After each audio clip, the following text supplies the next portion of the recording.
Everyone, welcome back. It's another Friday with Dannphan and Adam's here. We're getting ready for Garden State Anime Fest, which is going to be this weekend, and that should be exciting. I have Reaper Book 2 ready for Garden State Anime Fest. And that'll be fun. Yeah, for sure. So, other than that, not too much has been going on. You hear that they're making another Street Fighter movie? I didn't see it. I didn't see it. I only heard people say that the trailer looked really cheesy. I mean, yeah. I assume it's... I know it's bad. And I don't even need to look at the trailer.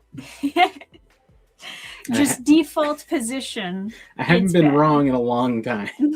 It has been a while since they've made something good, huh? I don't think I've ever been wrong when I assumed the movie was going to be bad. Top Gun Maverick? Yeah, that's true. Yeah, that was a pretty good movie, actually. I was wrong then. I was assuming that, he was going to be like a transgender, like frog or something. Yeah, like they would turn him into a frog. Just imagine they just had like a guy in like a fursona, like a furry costume, like in the jet. And they're like... Yeah. First rape swapping, now species swapping.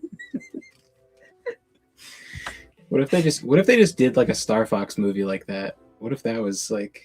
Oh, they just turn like Top Gun into Star Fox? Yeah, like what if instead of like, to springboard, what if they like canonically connected the universes and they just had a guy in like a fursona like that would outfit? be pretty funny. Just all practical effects, no CGI for Star Fox, and he's just like he's like, and they talk like N64 where it's like like the head just bobs really fast. Yeah, people are talking about the Mario movie that came out recently. They had Star Fox like kind of shoehorned in there, and they're kind of like trying to set up for like a Smash universe for their Nintendo movies now, because everyone wants a cinematic universe these days. I feel like they should have just, with the Marvel stuff, they should have just not, they never should have worried about people not knowing what's going on, because I played the Spider-Man for the N64. I didn't know any of these people were, and I was like, hell yeah, who's the Pusher? And my brother's like, that doesn't say Pusher, this is Punisher. Aww. Kid Adam. And and it was cool. And then like Carnage shows up and I have no idea who that is, but I'm terrified. The sound effects were very horrifying. spooky, definitely. And it was fine. And then I played like the other like Spider-Man games, and that was also fine. You could just have people be slightly confused at like random characters showing up. Yeah, we were playing on the Game Fans channel. We were playing the Spider-Man 2 game, the older one, and it's interesting how many extra Spider-Man comic villains they put in there. Yeah. And their designs are pretty decent, honestly, considering they're trying to imagine like what would this villain look like in the Sam Raimi Spider-Man movies if it was ever adapted. In a way, it's like kind of a good method of like feeling out your audience while the movies were still coming out anyway. But if Spider-Man 3 wasn't such a hated movie, I'm sure they probably would have kept them going. Yeah, the games are super cool. Because like at one point in the movies, they were like worried that you would be overwhelmed or something would be too fantastical, so they just like didn't have things make sense. Like they were like, they were very afraid of like fantastical elements. They tried to like reel it in as much as they could. And then I guess they're like, let's make things as complicated as possible to like push people that they have to see every movie. Yeah, that's one of the things that I hated about like how far the MCU went with that, where they were like pushing out these really shitty TV shows on their streaming platform, and then they were convincing people you have to watch them in order to understand what's happening in the movies, which turned out to be mostly bullshit.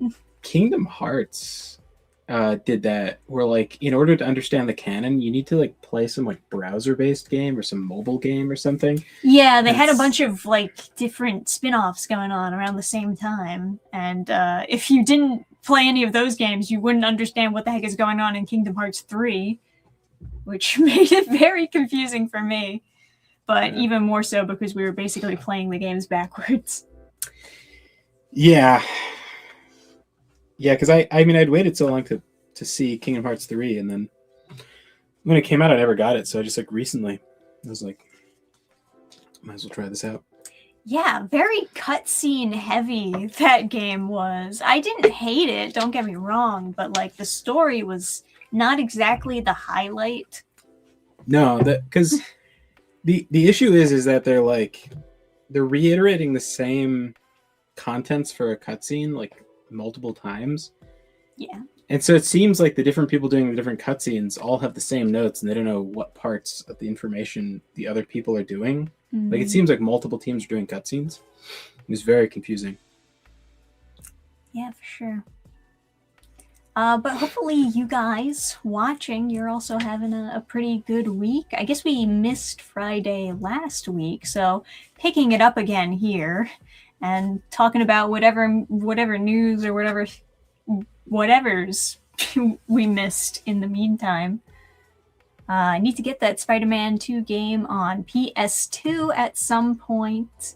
It's pretty, yeah, we're playing it through emulator, which is a little bit janky. I've heard that the PS2 version is better for emulator and the GameCube version is better on like native hardware. Yeah, right. Or so we've been told. Yeah. But yeah, sure.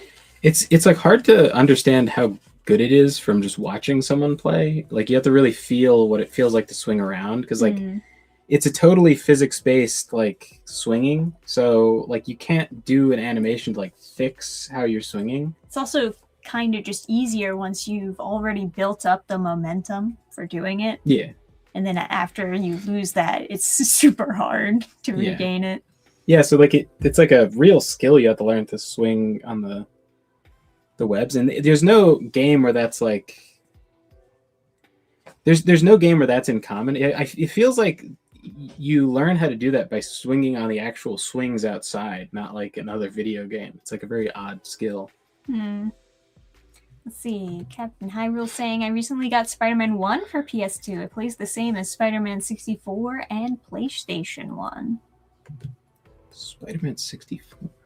Yeah, I don't know which one that is, but I'm like eternally traumatized by Spider-Man 64. That's the one where I showed you the bomb in the vault. That one? Yeah. Where it goes, that's like, so funny. That like, one clip he showed me. There was no way a kid could figure that out. Yeah, so it's like, you know, you have two doors you can open, and then one of the doors will be like there's a bomb, and you have to do something about the bomb. And they don't tell you what to do, but the other door, if you open it, has like a bank vault, and you could put the bomb in the bank vault, and then. But it would still explode. It would still explode. You have to close the bank vault too. Yes, you have to know to also hit the button to close it. Yeah. Otherwise, you die. I feel like typically in games you can't close doors; you just open them. Yeah, right. You know? So like. But the beeping sound is very like traumatizing. It's very urgent sounding, and then they make you feel really bad when the bomb goes off. So you're like, I don't know what to do. Yeah, the poor kids. And I totally forgot about older generations. I totally forgot about it. Then I saw someone else streaming it, and they were like, "This game forever traumatized me." I'm like, "Why would you be traumatized by this?" And then he like waits the countdown, and then I hear the beep, and I'm like, "Oh my god!" It dug up some deep memories within you. Yeah. Do you plan to review Dog Ningen? As far as more YouTuber comics or manga reviews go, I've got a few that I've got my eye on, but I'm not going to get to them for a while, I suppose.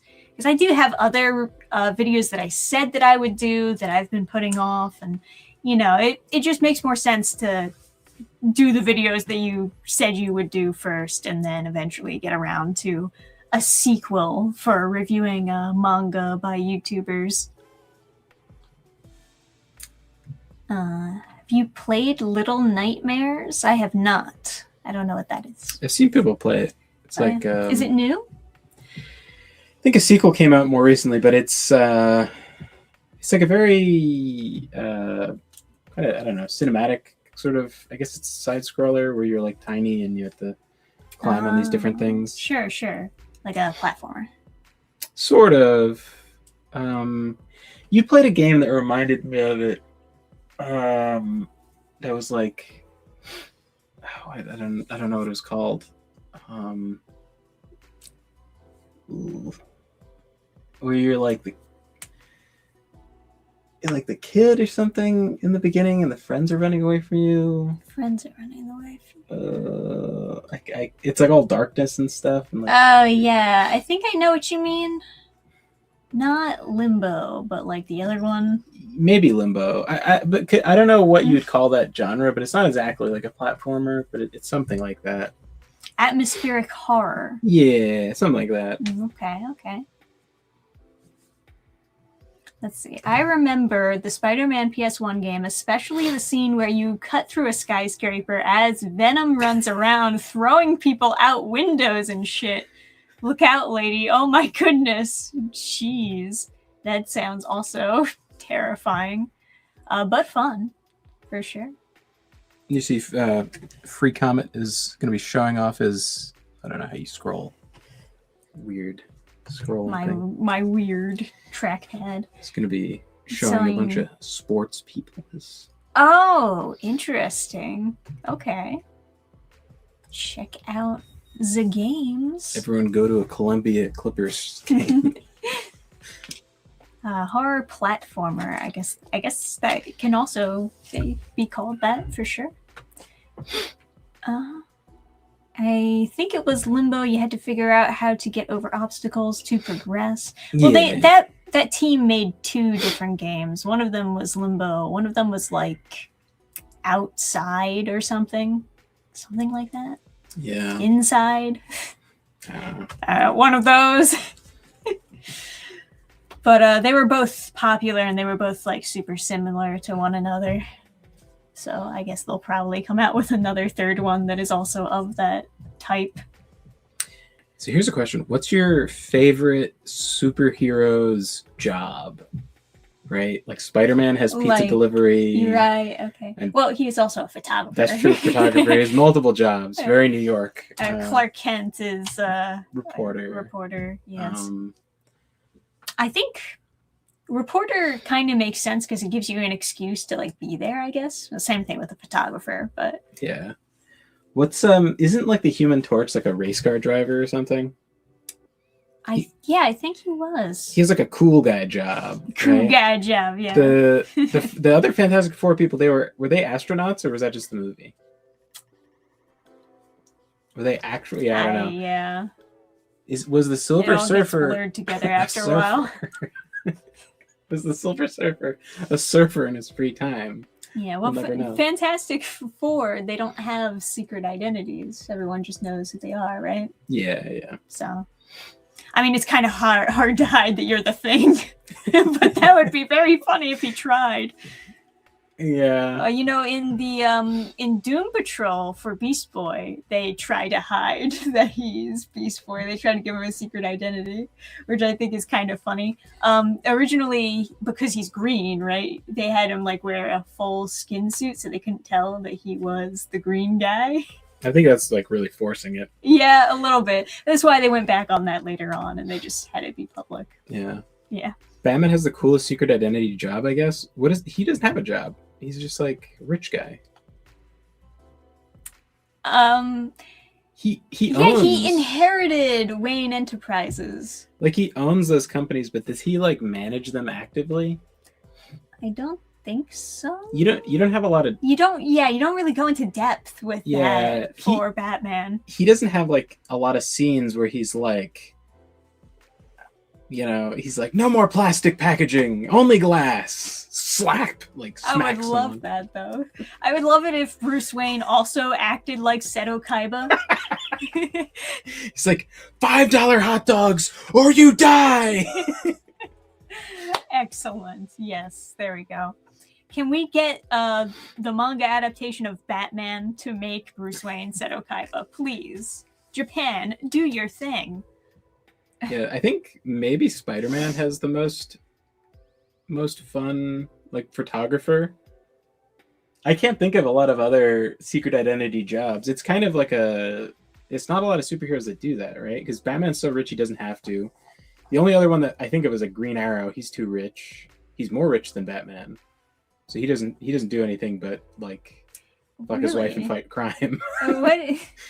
What's his inheritance? Like It's like what's his name? Oliver Queen. It's like the Queen like family fortune or something. He's like super rich. He's like 3 times as rich as Batman or something.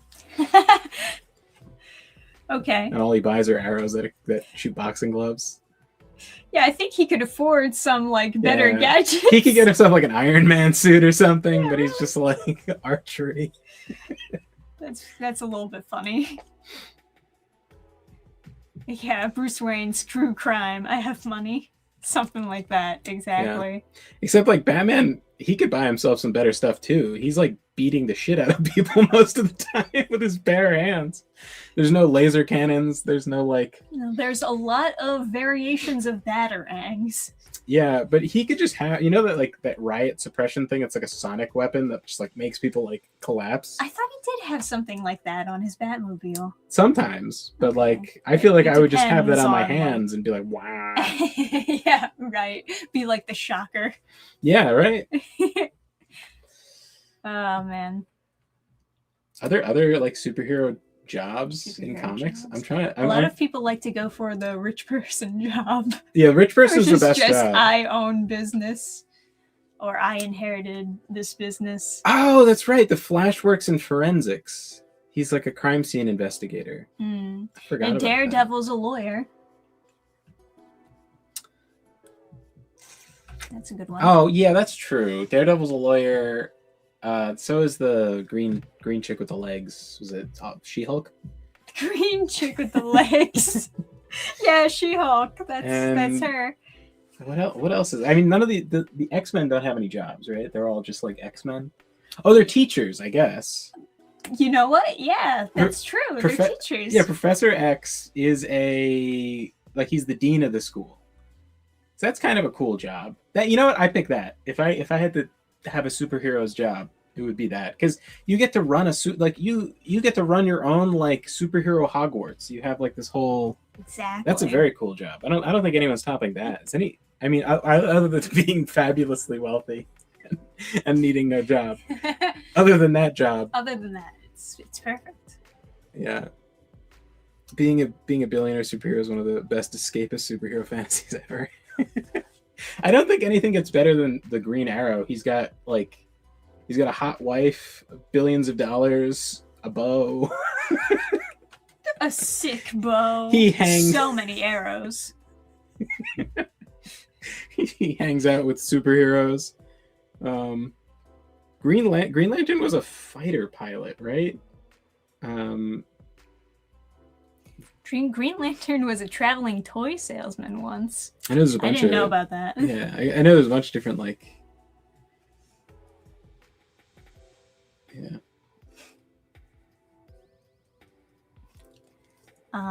Do you think Bruce Wayne owns the IP of Batman? Like he makes products and merch based on Batman's logo and likeness in the DC universe? We can only hope so. If he was like Seto Kaiba, we know that he would. Absolutely.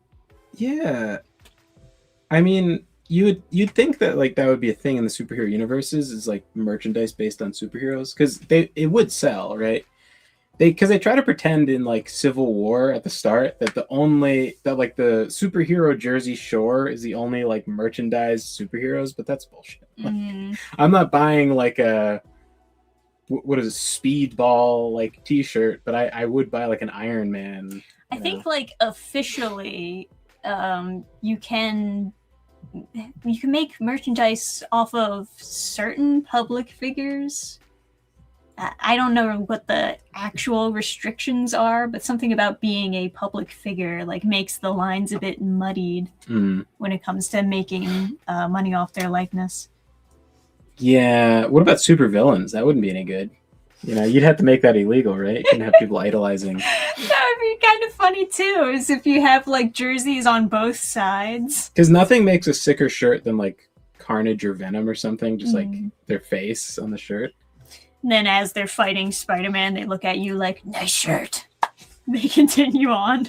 I wouldn't want any attention from Venom or Carnage. They're so scary. Yeah, really. Kingpin owns the likeness of Spider-Man. That's Is that canon? that'd be really funny. The only reason he's never killed him because the merch sales would drop. That is pretty funny.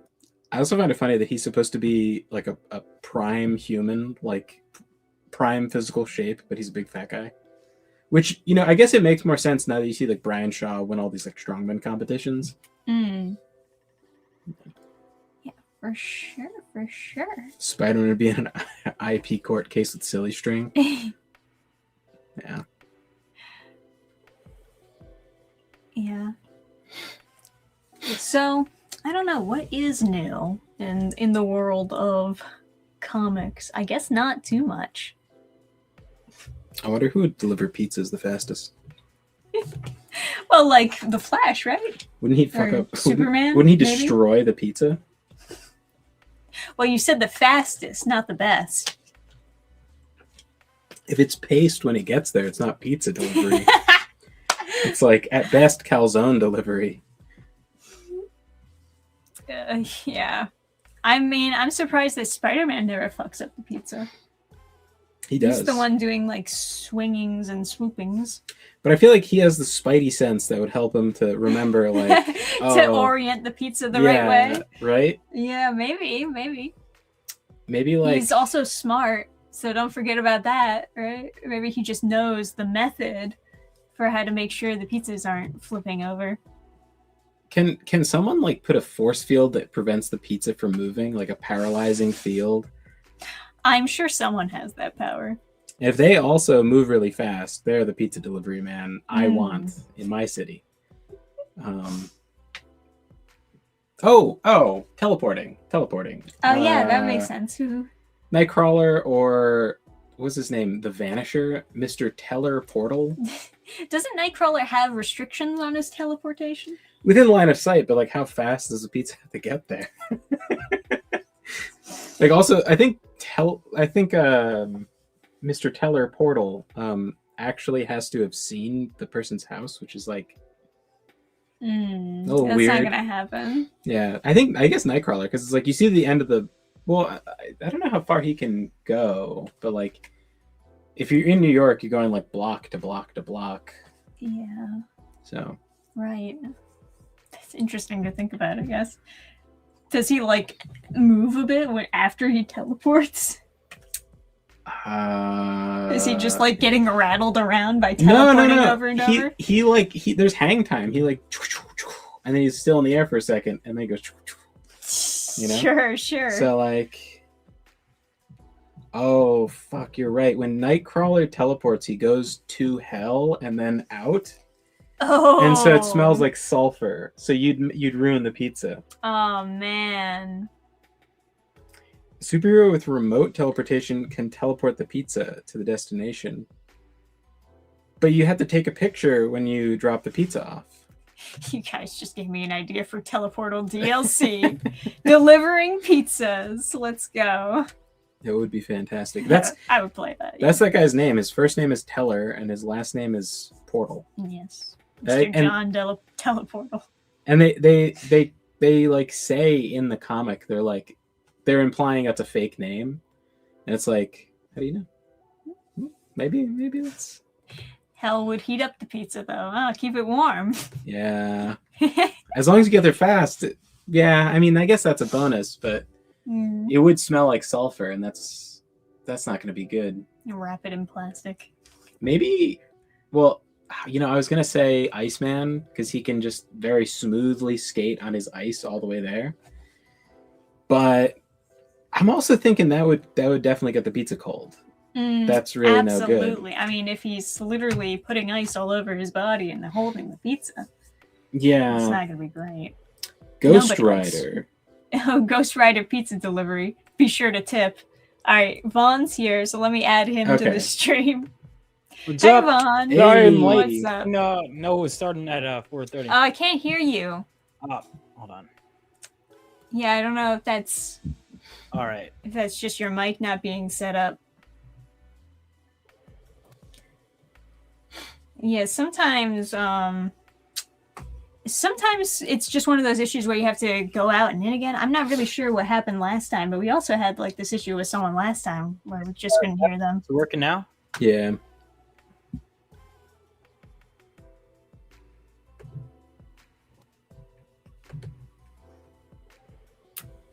Yeah, I can't hear anything. Can't unmute your guest because they chose to mute themselves?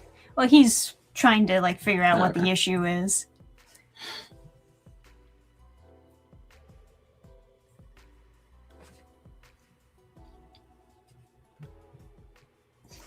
All right, is that better?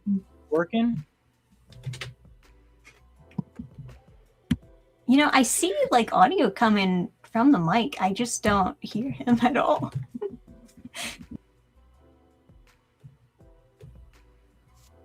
All right. So is it us? Now? Is it us? Hmm. Speaker is definitely not your Okay. microphone. Let's see. I see what's going on here. I don't know why they switched it to that though. Vaughn, say something. Something. What? I can hear you now. We're all good. There we go. I ran out. I was doing the classic unplug, plug it back in, and I was unplugging every possible cord. I appreciate that you did all the checks. Unfortunately, it's just that they for some reason it automatically did the speaker through my mic They're instead of censoring my me. actual It's speakers. messed up. Yeah. Standard. They don't want me saying. I don't know. I don't know. What we were just talking about is Illuminati. we're trying to figure out which superhero would be the best at delivering pizza. Because we were just playing the Spider-Man 2 game where you have to deliver the pizzas. And if that's a you good question. yeah, if you like do too many flips or whatever, it messes up the pizza and you fail the mission. So I'm thinking like who would be better at delivering a pizza than Spider-Man? Because I've thought about this too. Because my character has super speed, and I was like, oh my god! I remember I was delivering pizza at one point. I'm like, this would be instead of sitting in traffic. But then you think about the logistics of like holding that shit in place if you're going like super fast. You'd have to have like if you have a special container, Right. maybe. But you could what adapt. superhero has that, right? Well, you know, like Iron Man could make the container, but Well, like no, I Mr. think. Fantastic. I mean, I guess someone who can teleport would probably be really good. We were just saying that, but like who? Because Nightcrawler goes Yeah, he through has hell, limits. so it smells like sulfur. So then it ruins. Someone in chat was saying it would Well, he ruin doesn't the go pizza through smell. hell, but he does. The sulfur is a thing, though. It's Right. literally stinks whenever he. That was a thing. That was in the earlier comics that surprised me. Is he used to be like super limited with his teleporting. Hmm. You don't want to poison the people. Magic goes through hell though. Magic goes through limbo. More like she has to teleport there, then to wherever. So she would be bad because you could get your pizza could get stolen by demons. So that's not good. Oh, someone is saying Doctor Strange. You could teleport the pizza and change it if it were the wrong Yeah, order. yeah. I mean, well, you could argue like anyone with matter manipulation could literally just make the pizza, That's not right? That's That's not too delivering, cheap. though. That's too cheap. Yeah, That's what I'm saying, though. But it still tastes good. I ordered the pizza to be made by Giuseppe over here. Not, Yeah, the Italians. Yeah, we're spoiled in New Jersey. You know what is impressive though when I go to because when I kind of like have my nose up. I especially did a road trip whenever I'm going to another pizza place and everyone is like, "Oh, the pizza's really good." I'm like, "We'll see." Yeah, no, like because we're used to like New Jersey, New York. Early on, when we first started dating, Trisha was like, "I don't like pizza," and I'm like, "That's wrong. I mean, that's just not correct."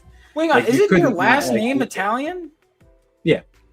That's So, but she lived in explain. Pennsylvania, right? So I lived in a place where there was no good pizza. So I was hungry, and That's she's like, "Oh, you like- like pizza." So she took me to this like pizza place, and as soon as I walk in, you can see that the pizza is bad without like you can look at it and know like it's like spidey senses, but just dude. Italian There are certain senses, you times just I look know. at pizza and I'm like, "This is busted. This is wrong." Yeah, and like I walked in and I was like, oh my god, this is what you think pizza is? Let's get out of here. Okay, so I think all right. So because I think another question on top of this, just to add to it, would be which superheroes could create good pizza.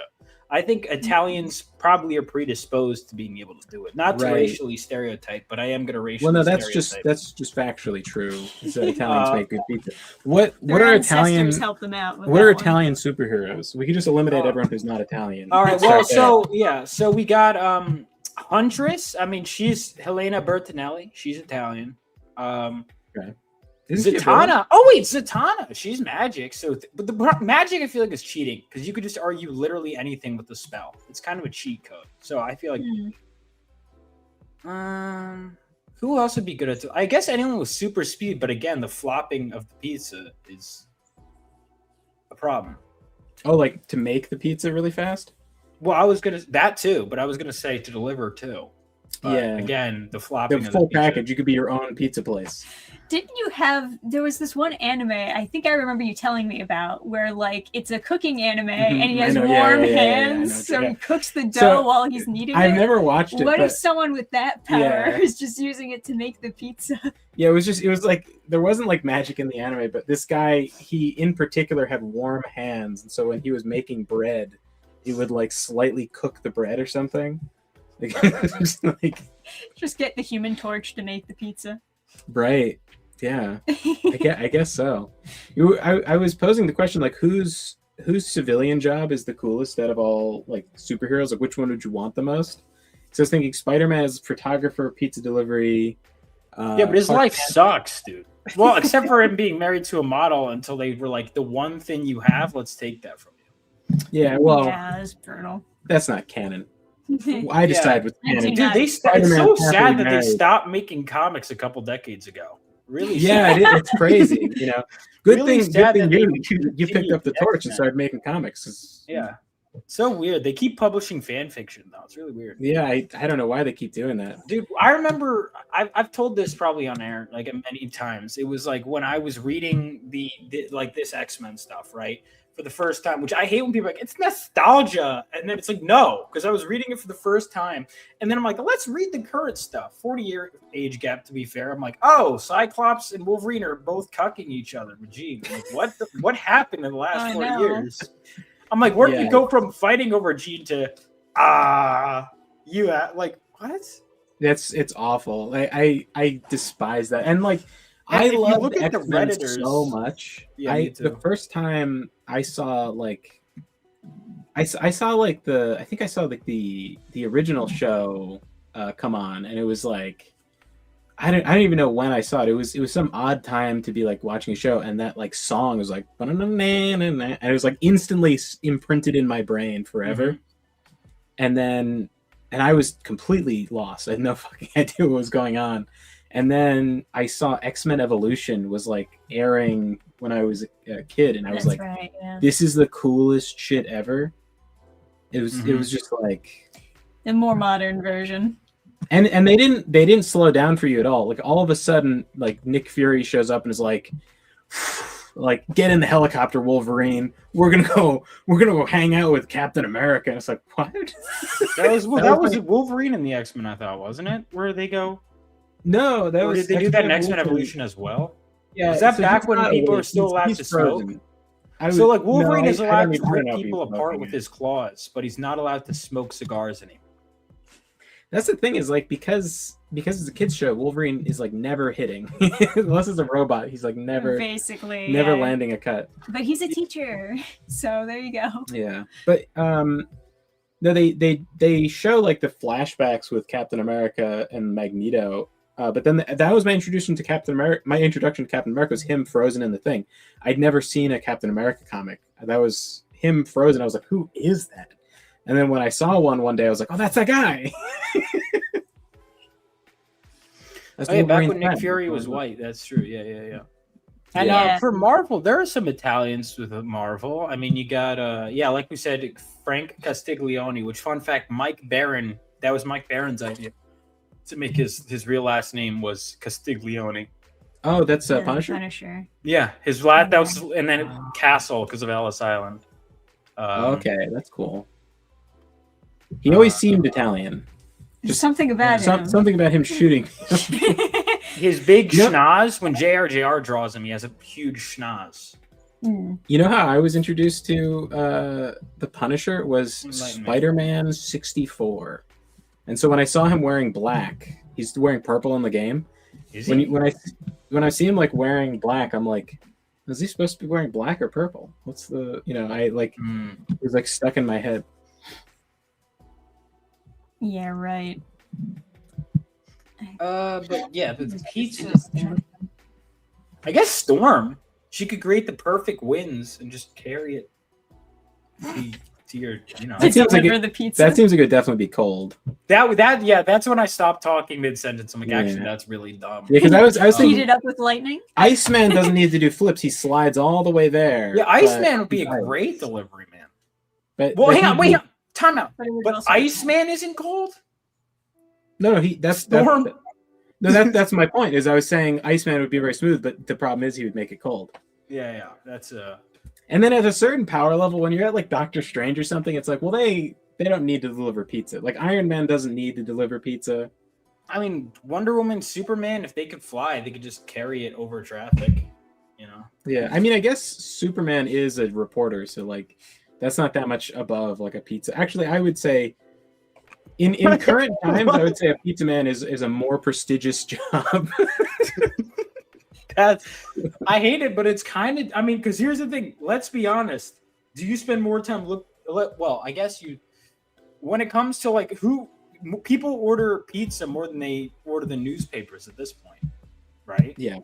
I never want to know anything a reporter has to say. But I would talk to a pizza delivery guy. I'm a journalist. I love how in movies they're always like journalists or like these people with integrity. I'm like, no, they're not. No, they're not. Like, what are you talking about? It's so great. Like Hollywood movies, they're always like, we have a code. I'm like, you do? I don't think so. No.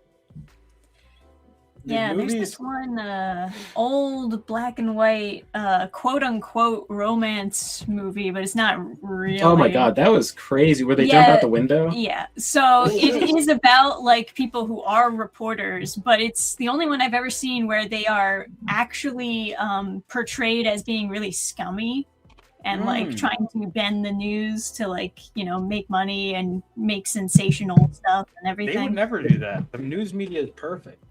They make it really funny, but it is pretty like there's that one. God, it's like someone who, it's someone who's going to be executed for like killing a guy or something. And yeah. So he accidentally like misfired, but they're claiming that I think they were claiming that he did it because it was a racial attack. Because when did this come out? This is like a 1950s movie. I was surprised, but I think that would not come out today. Yeah, I was surprised, but the plot was that it was a Democrat I wish mayor. I could remember what it was called. I could Birth of a probably Nation? figure It was a Democrat mayor and a black cop, and then he accidentally shoots the cop. Oh wait, is that in the heat of the night or something? I haven't seen it. No, this is like a really, really old movie. But anyway, the daughter is there, and like. Then the reporters bully her, and then she jumps out the window, and all the reporters are like, they like all stick out the window to write down notes. Yeah, take pictures. I don't know if I could even find it if I just type in. I don't know who. I only found it because I was looking for like older romance movies to just put on in the background, and someone put it under a romance movie. It's not really, right? No, it's really not. You don't really root for them to end up together at all. Like she's trying to move on and be with like another guy, but her skeezy journalist ex is like trying to play to get her back. It was more interesting just because of all the journalist jokes than it was like a romance, because they're like real scumbags, right? You guys seen Citizen Kane? Because that has journalism stuff in it. No, I haven't seen Citizen Kane. Oh, because I was gonna say there's this one scene that it's a very dramatic scene, but like in a current year, like there are movies I'll watch old movies from time to time, and I'm like, there will be dramatic scenes. I'm like, this would be a meme if it came out today. Citizen Kane. Well, Citizen Kane actually there's a lot of memes in that movie, like the standing up and clapping. That's some Citizen always Kane. say There's it's a like the scene best where movie ever he's in a made, fat right? suit. Orson Welles is in a fat suit. This is before he was actually fat and didn't need a fat suit anymore. And he just throws his temper tantrum. And I remember just recording that and just putting on my story when Mom takes away Fortnite, and it's just this guy in a fat suit just destroying his room. I don't know. That's pretty good. If you ever want a good romance movie, you watch a lot of romance movies, buddy. Well, fabulous. But Shop Around the Corner is like the non-horrible version of. That also doubles as a Christmas movie because it's a holiday one. Do you know You Got Mail? It's like this horrendous movie that starts off with like both characters are cheating on their significant others. Yeah, it's awful. And it has like all these lines that don't age well at all. It's like, can you really be having an affair over the internet? It's like, yes. If you don't touch him, it's fine. That's crazy. No, it's awful. And I asked my parents for like a romance movie to watch with my girlfriend, and then they recommended that, and no, that was bad. I knew I picked a good one because Trisha was like, turn the shit off. Like, these are a bunch of scumbags. It's awful. Shop Around the what was this one called? Shop Around the Corner? That was the good one. That was a good one. Yeah. You've Got Mail was the really creepy one. You've Got Mail was a remake from the 90s when they were trying to push like a bunch of cheating stories in like every movie. So the Shop Around the Corner is like a normal good story that's based on a book. Yeah. And then they tried to remake it with You've Got Mail, and then they just started adding in like all this cheating and drama and nonsense that made no sense. Is that the movie where the bookstore or Yeah. Yeah. So he runs her mother's bookstore out of business. And you expect it to be like at the end, like he fixes it or something? No. He doesn't fix it. She's like, when the bookstore closed, a piece of me died. Yeah, and then it's like, and you want to end up with this guy? And then he's like, anyway, Lamau get fucked. Like, dude, have you guys seen Crazy Stupid Love? No, I haven't. That's like the best. That is like a rom-com that's actually. I gotta dude. I'm so white it actually causes lighting issues. Anyway, that movie was like an actual good romantic comedy. Like that one is so. I'm not gonna spoil anything. Go in blind because it has so many good twists in it. It's fucking great, and it's like all the Ryan Gosling memes of him being like the Chad. I feel like that's what started that. Like that movie. Oh, okay. Like he's the guy that everyone thinks they are when they walk into a bar. Is Ryan Gosling's character in that movie? Well, now I have to see it. Yeah, it's like every guy thinks they are him when they talk to a girl. And it's not necessary. It's just really fun. And I think after that movie, guys started going, "Oh, I could do that." It's like, yeah, but like you're not Ryan Gosling. Also, it's not a scripted movie. But no, it's really good. Steve Carell's in it. The cast is like 10 out of 10. Kevin Bacon's in it for 2 seconds. Oh, okay, sure. Yeah. That one I can't recommend enough. New movie recommendations. Yeah, give it a shot. That one's good.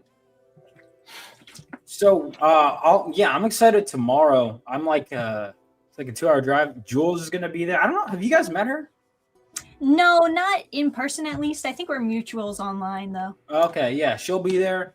Yeah, so it'll be fun. I'm looking because I'm not a weeb, but I have pedestrian anime knowledge. By the way, it's like I was surprised to know it was Pokemon themed. That was cool.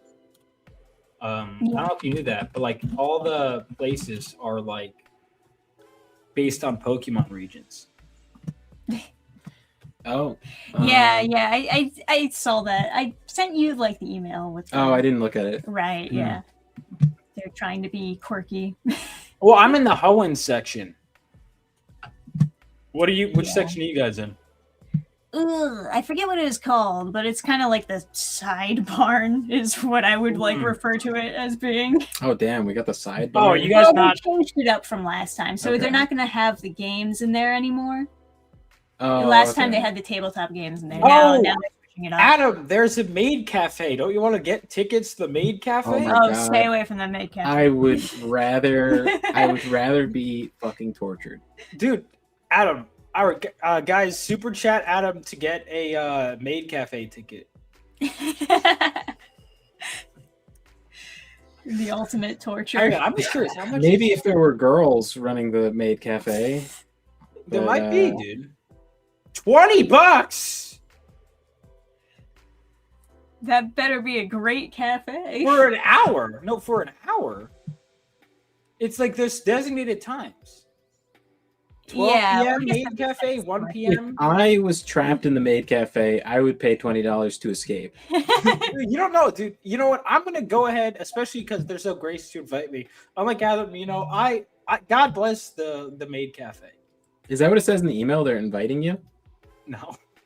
I didn't know it existed until I went to the website. I'm like, what? Maid cafe? You don't remember? So they had a maid cafe at the Anime Fest last time, so we got to look at it. And we were next to it. It was not what it is in Japan. Yeah. What's it in Japan? You can be sure of that. What's it? I guess it's interesting. It's interesting. Who are the guests, by the way? Oh shit! Silver the Hedgehog's gonna be there. That's sick. Oh, like the telekinesis. It's no use. Yeah, the telekinesis like Sonic character or whatever. Yeah. Oh, nice, dude. Oh, what is the guy who plays, of course, everyone's favorite Sonic character? What the fuck is his name? Chip? Is he from Sonic? Chip.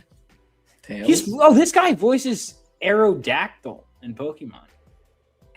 He is a voice actor. Yeah, apparently he's there. But they say their names, right? All Pokemon says their names. Do they? Yeah. I don't know. No, like does Aerodactyl say Aerodactyl? I think so. Wait, it might just say Errol or something like some that. Of them don't. Some of them don't, and it's some of them just make noises. All right, sure. Like Pikachu says Pikachu, but I think Aerodactyl just screeches when Aerodactyl shows up. Aerodactyl. Let's see Aerodactyl voice. I'm gonna play this. We're gonna find out. They pay the guy just to screech into the mic. Yeah, dude. I thought it was just like an old filing cabinet that they just like. They just pull out the sound files that they already have. I was in like college and I walked into the lounge and like people I guess thought of me as like a guy who's good at video games, and so they were like, I bet you can't beat this, and they like give me the controller to the Silver fight where you play as Sonic and you have to beat Silver, and there's a bunch of like they're like a, what do you call it, like a cheap like deck furniture, like it's like a coffee, like an outdoor coffee plaza, and then I don't know. Dude, this is wild. So this guy got paid. Hang on, I'm gonna just play the sound. So place your bets. Does he say his name or does he just screech? I think he screeches. I don't remember him saying his name. All right. I need to hear him do this noise. This is a crazy noise. Dude. I thought it would just be like a sound effect. Hold on a second. This is crazy. Imagine getting paid to make these noises. T Wizard says Victory Bell just screeches too. Yeah, Victory Bell does. So that's him. Yeah, that's not bad. That's what I thought. I thought he just screeched. I didn't think he actually said his name. Yeah. Well, now we know. That's interesting. The truth is out there. Interesting. But Charizard doesn't say Charizard. He just gargle roars. Yeah, he does. Victory Bell is like an oddly high-pitched scream, and I don't get it. Mm-hmm. The scale of Pokemon is always kind of surprising, like the size they decide the different Pokemon should be. The Pokédex size entries make no sense. Like zero Sailor Moon people coming. Yeah. No, I was asking the guy who organized the convention because I'm like, do you watch anime? He's like, no. He's like, I'm watching Sailor Moon because they're getting the voice actors. I've never watched Sailor Moon. Yeah. I know someone. I mean, I watched the first episode and Was it great? not much more. Oh my but god, that guy's the voice of Rex Raptor from Yu-Gi-Oh. Oh, hell yeah, man. I didn't even realize the guy from Donatello. the second season is also the. Oh shit! Rex Raptor voices the dinosaur Pokemon. Yeah, Aerodactyl. That's insane. You know what I mean? That's 'Cause- perfect. well, because you don't. Did you watch Yu-Gi-Oh? That's the dinosaur guy. His name is Rex Raptor. As you might have guessed. That is insane. That is. I got a name. So well. It all Yeah. connects. Perfect. I can't believe Rex Raptor voices the dinosaur Pokemon. This is all perfect. I like how they cropped out like whatever Ninja Turtle that is. That's Well, Donatello. I'm Well, if sure you if click you on it, Click on it. It's like the full thing, but yeah. Yeah, you there you you just go. assume that would be the most important character, but I guess he didn't. He's probably not always been that guy. Donatello is pretty. Yeah. Well, I mean, he's not anime, so Donatello is maybe like shoved up there. that's fair. It is But anime There's fest. probably a bunch of different voice actors for the Ninja Turtles, I would guess. Yeah, for sure. And like, is the Sailor Moon voice actor? Is that like the main Sailor Moon person? Yeah, Serena. So I think this is it's the original English dub that is Oh. not very accurate. I wonder if our friend would actually like a signature from her because she prefers that Oh, dub. yeah. Some people prefer that dub just for the nostalgia purposes alone. Some people That's a just good think that idea. it's written better. But it depends, I guess. It is very different from the Japanese version. Bunch of different Sailor Moon people. Yeah. Oh, so she's Sailor Moon. Yes. So there's Okay. different And then- sailors, right? So and, this and is then Sailor Mars and Jupiter. Yeah, all the Okay, planets. Got it. That makes sense. Except the moon. And the moon's you know. not a planet. Yes, but you know, Yeah. she represents Earth, I guess. Yeah. Fun fact: those the gods, the Roman gods that the planets are named after, are totally separate from the Greek pantheon. Except Apollo, they share Apollo in the two pantheons. Just the same guy. Oh, hang on. What is it? I think the same name, Apollo. Yeah. Call him something Same different, don't they? No, I'm pretty sure Apollo is the same in both pantheons, but all the other gods, they have like their vague equivalencies, But they're they are different. separate. Yeah, like they have different personalities and different stories and stuff. I'm almost positive Apollo has a different name though. Mercury. Apollo is Mercury. No, Mercury is Hermes. Oh, sorry, Apollo. Okay, wait, no, is Apollo not? Hold on. Apollo's the sun.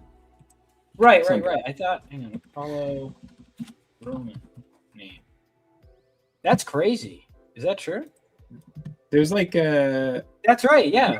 Okay. Wow, I didn't know. yeah, like Apollo is also like in like philosophy and stuff too, like Dionysian or Apollonian or whatever.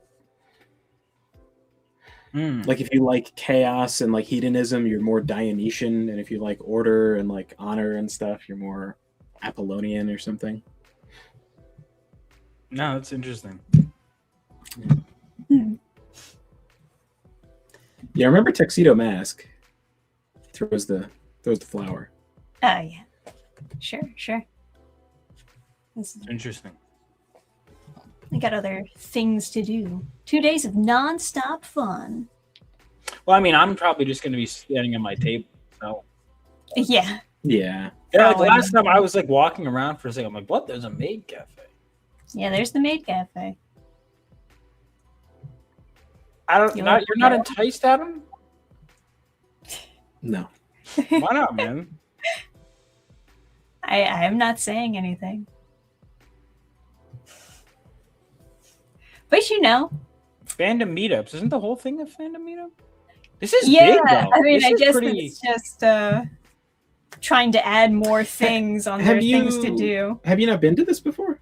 No, I went last year, but Okay. I just stood at my table and There's sold. a I sold really Pokemon well. hunt. Like at that time, obviously a lot of time has passed because when I started, so January and February are like the worst months both years at least for Mhm. conventions and just economically in general. I'd say December's up there too. People typically spend money on Less. themselves in the summer, and they spend money on other people like on the lead up to Christmas, and then they spend no money in January. And then Last month was great. I was at a con every single weekend last month. I took off for like Easter, and now I'm back. And then I might do one every weekend next month, depending. We'll see. But yeah, I mean, I'm really. It depends. I would say, but like anyway, Anime Con last year. By that time, that was the best I had ever done at a show. So I'm curious how it goes next year. Like, I don't know how it was for you guys, but it was the best sales. I don't know. Weebs seem to like my stuff. I don't know what to. Maybe you just didn't have as much competition for like superhero work. Yeah, so I guess so. like, oh, you're the only guy to go to. By default, I will say, because some people are like, that's not really a comic book show. I will say it based on experience. It really depends. Because, like, for example, Heroes Con, well, I did sell. You're competing with literally industry legends. So it's like, oh, I could go to this blonde kid never heard of, or there's these legendary writers that I could get my stack of books signed by. Who do I pick? Or there's like 80 other indie creators. But then there are like these small shows. In fact, I'll give you this one website I went to where like that has these like really cheap anime shows. You go there for like a day, and if you're the one comic creator, that they all congregate to you. So like so these two cons this month, and then what did I do last week? Why am I already blanking on last week? Oh, Steel City Con. All the cons I'm doing this month aren't really comic focused shows. So I was in Steel City in Pittsburgh, but I was in the vendor's spot, not the artist. And I was the one, it was like merchandise, DVDs, like this. There was like, I was like the one tchotchkes, whatever. And then I was the one comic book publisher. And so I had the market cornered because you have to look at the attendance too. I think people don't realize that. Or I'm going to be at the anime show selling superhero shit. And then Jules is a weeaboo, so if that worst comes to worst, she'll, and then next week I'm going to be in Vegas for Level Up Expo for a gaming convention. So I'm really curious how that's going to go. Okay. That's interesting. Yeah. I'd be down to do more shows.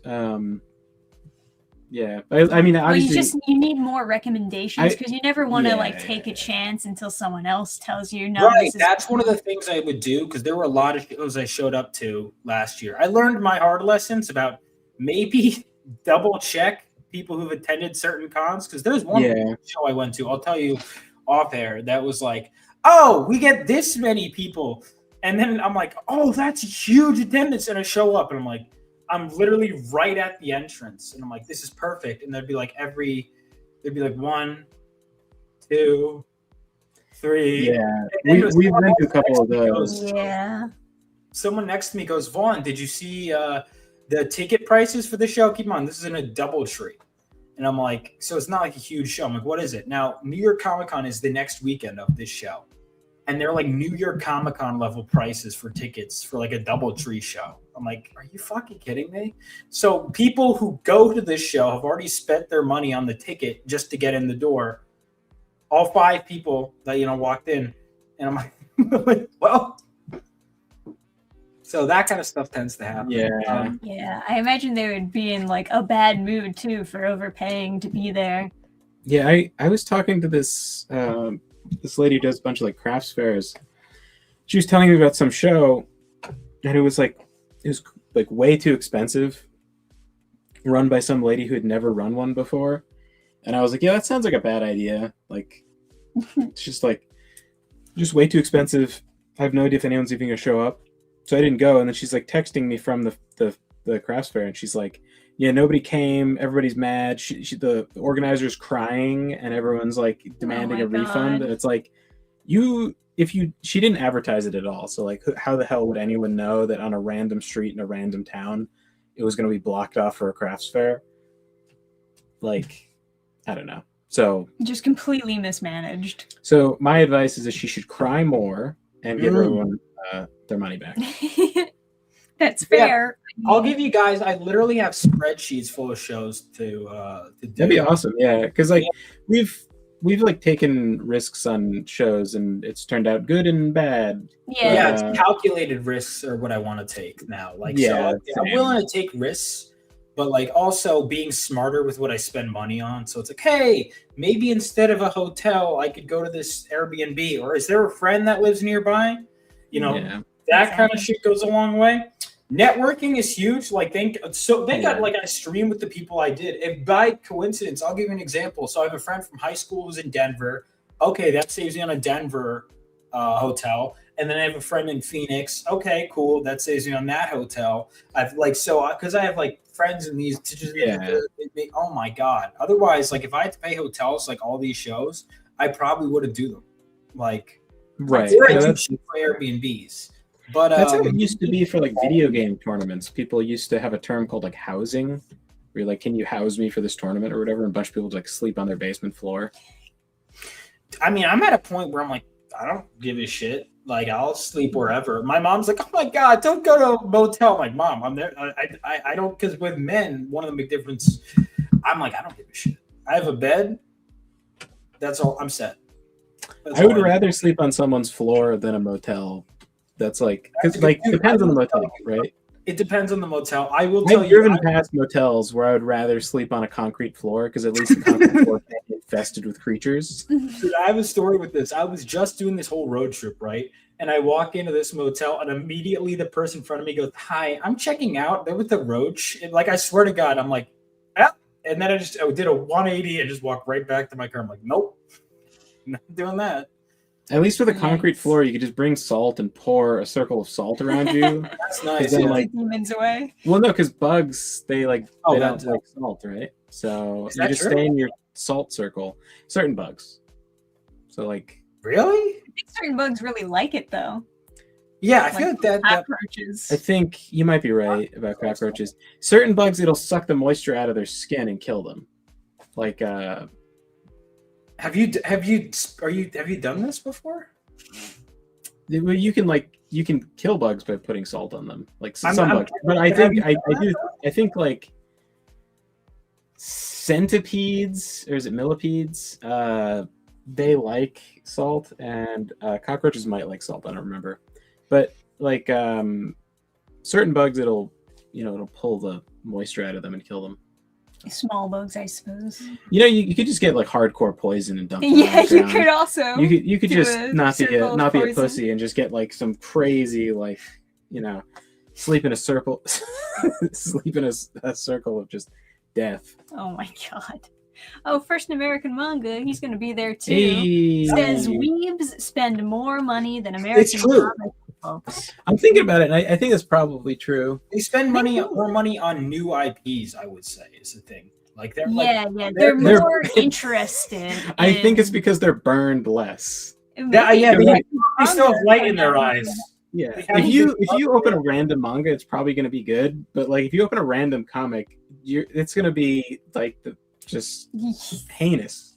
You have a higher chance of being burned on it for sure. That's what I think. I think there's still light in their eyes when you talk to anime fans, and I think the light has gone off with a lot of comic book fans. Yeah. A lot of them are just sticking to what they know because I've had one person at the show last week. I was like, I only read Spider-Man. I'm like that's it. There's and he just like aggressively. I'm like, okay.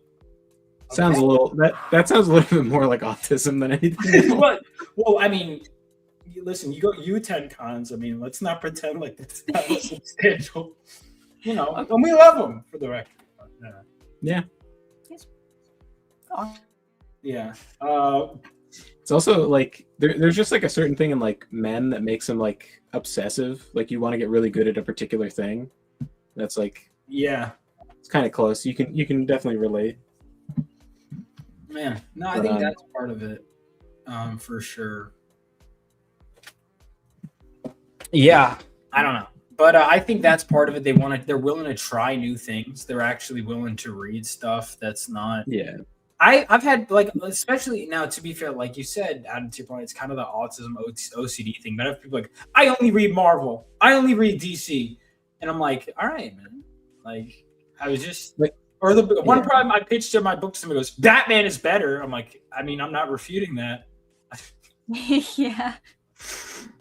I mean, I especially think that more people are going to be looking for new comic content now-ish because there are a lot of manga series that are ending or have ended recently. My Hero Academia is done, you know, like, what else? Kaiju Number 8 is done. The first Jujutsu Kaisen was done. They're going to be ending One Piece, which is going to be like a big gap in the manga industry when that finally wraps up. But damn, that's yeah. I mean, I heard Chainsaw Man. I got the box set it's sitting right there. Right. Chainsaw Man also ended. Yeah. And then everyone was like, B.S. Warren was like, I'm like, they go worst ending ever. I'm like, I just got it, and he goes, do you have a receipt? I'm like, what do you mean? That's so crazy. Is it bad? Yeah. Like, is it a bad? No, I read it. So I don't think it's as bad as everyone else is like exaggerating, but it does, you know. Can I also like the difference between like American comic fans versus like manga for a second? Like Trisha had me read a comic where Mysterio's gay nephew Well, this is a special one. flirts with the Captain America while he's at the YMCA for an AIDS support group, and then they go out and like what? So I'm just saying it doesn't. Could it get worse? You know. Hang on. When did what was the best part? That they're HIV Robin Hood. Yeah. Well, they're stealing the like. Are they stealing like hormone blockers or something from the Yeah, store? like they're stealing medication for to trans distribute it. people. Yeah, to distribute it to the people who can't afford it, and then Captain America's like, "I'll help you." So anyway, whatever they do at the end of Chainsaw Man couldn't be that bad. Like, well, I mean, all right. So this is another thing. All right, now I'm gonna shit as much as I've been because I don't want to be too positive with manga. I got to shit on it a little bit. You know, one of this is no one talks about this. Everyone's like, oh my god, manga's the best, so much better than comics. Counterpoint. Now I have a rather pedestrian understanding of manga, right? But even I've noticed in the few stuff I've read. How many manga end prematurely because the writer / artist has a mental health crisis and can't take it? It is Alita Battle Angel. I was genuinely shocked by. Have you guys read the original? Yeah, we had a discussion before. It is a little bit shocking. It is so much so that I didn't even see it as being the canonical ending. I didn't either. I literally Googled this. I'm like, what happens in the ending? Because I have it open in front of me, but I'm like, this like chat is this real? I'm like, how did this? I was baffled, and I'm reading the new one. Another thing with manga, I'm not saying comics; they absolutely have filler stuff, but this guy must have worse ADHD than I do. Because I'm reading Battle Angel Alita. I read the Omnibus 5. And there is a part. So Alita is barely in Battle Angel Alita, The Last Order, Omnibus 5, right? The Omnibus, like the whole thing. She's like taking a nap or whatever. And there's like this giant tournament. And there's this robot that shows up with a giant dick cannon. And I'm like, what happened to this series? I'm like, what is going on? And there's like an entire arc about the dick cannon guy. And I'm like, what? Like I could not believe what I was reading, and I just don't see that in comics. So I think sometimes like mangakas or whatever, they get locked into a series, and then they're like, I'd really like to do a short story about this, and their publisher's like, smack, keep producing results. Or maybe they're just like, I would like to have a life and not be chained to a table. I would like to. Yeah. There's this one really funny story about like it's not that funny, I guess, but the Detective Conan creator, one of the longest running manga series of all time, if not the longest, right? At some point, he was getting into like arguments with his editors because he was having difficulty coming up with new mysteries for the manga series, and he got so frustrated that he was just like, on vacation in Las Vegas. So he disappears for 2 weeks and they're like scrambling to figure something out. And by the time he came back, they were like, okay, we'll cut you some slack. Dragon Ball Z. I don't know if you watched like the original Dragon Ball Z, like the series. But no, but Bats, who just showed up in the chat, we were at AwesomeCon. That's a show I highly recommend, by the way. AwesomeCon is great. We were in the car for an hour, and he lectured me on the show for an entire hour of Dragon Ball lore. We also had a big discussion about how they're all vegetable names. Yeah, like the one race, so the Saiyans or whatever. But anyway, yeah. But so I do want to watch Dragon Ball. And then when it was originally originally coming out, it was being simultaneously like animated that week when the chapters were coming out. That's great. Yeah. So the writer was like, I don't know what comes next. Give me a minute. And so he just didn't have anything for the next week, but they still had to put out a show. So that's where the whole powering up for a whole episode comes from, because they're buying time, where they just like in the original Frieza thing, it's like they power up, they're like, all right, bum, bum, bum, bum, ready for the final fight. And then he's like, yeah, I don't know how to end it, so I don't know, figure something out. So then they're like, actually, guess what? I have another form that I'm going to yell about and transform into that one. So when they redid the series and they cut out the last like transformation, but it was like, you know, Frieza transforms in different forms, and then they're like, you know what? He's going to have another one. He's just going to be more veiny. He's going to be a little bit wider and veinier, and that's going to be... He got more muscular. Yeah, it's going to be his like extra form. So that's like not canon anymore, because, you know, it's kind of... It was a little bit like goofy, right? But yeah. Yeah. Perhaps they push it a little bit too far when it comes to keeping things running as quickly as possible. But I get the pressure, because you don't want fans to forget about your series. Yeah. And they do whole, what is it called, the cell games or whatever, that have whole episodes that aren't like, that the writer never wrote, that are just, they're standing on a cliff, going like with their arms crossed, watching the fight, and the fight consists of recycled animation of like a line drawn in like a explosion effect, like SFX of like pew, pew, pew, and that's supposed to be them going so fast you can't see them. And then they're like discussing the fight. It's like, yes, he is so fast. And then Krillin goes, how is it possible that he's so fast, Piccolo? And then Piccolo goes, it's because he's green. And they just have this like discussion about the fight, a real circular discussion that doesn't actually say anything. I've never watched a single episode of Dragon Ball Z, right? And then they're like, you know what we should do? We should check out what Master Roshi's doing. And then they just go back to the island and recycle footage of like him hanging out on a beach. And it's like, all right. Yeah, see, Kai is the one that's cut down, right? I think so. I'm not going to watch the actual, because I'm like, no. Like, you should watch the edited down version, but it is just funny as like a historical note that they did actually have full episodes of screaming as a way of buying time. And that's like, you know. All right, yeah, that's phenomenal. Issue 4 is going to be that. No, I'm kidding. I can't. No, that'd be great. Just page after page. I'll tell my artist, he's like, I just drew a panel. No more. I'm going to recycle that for an entire page. What if you do a flip book? What if the whole issue is just a flip book of one yell, and then you're like, when he powers up for the next issue, it's going to be crazy. I thought of this because it's like, because it's like, he'll send the files at like they're really high res. I'm like, dude, I could literally just isolate these panels and just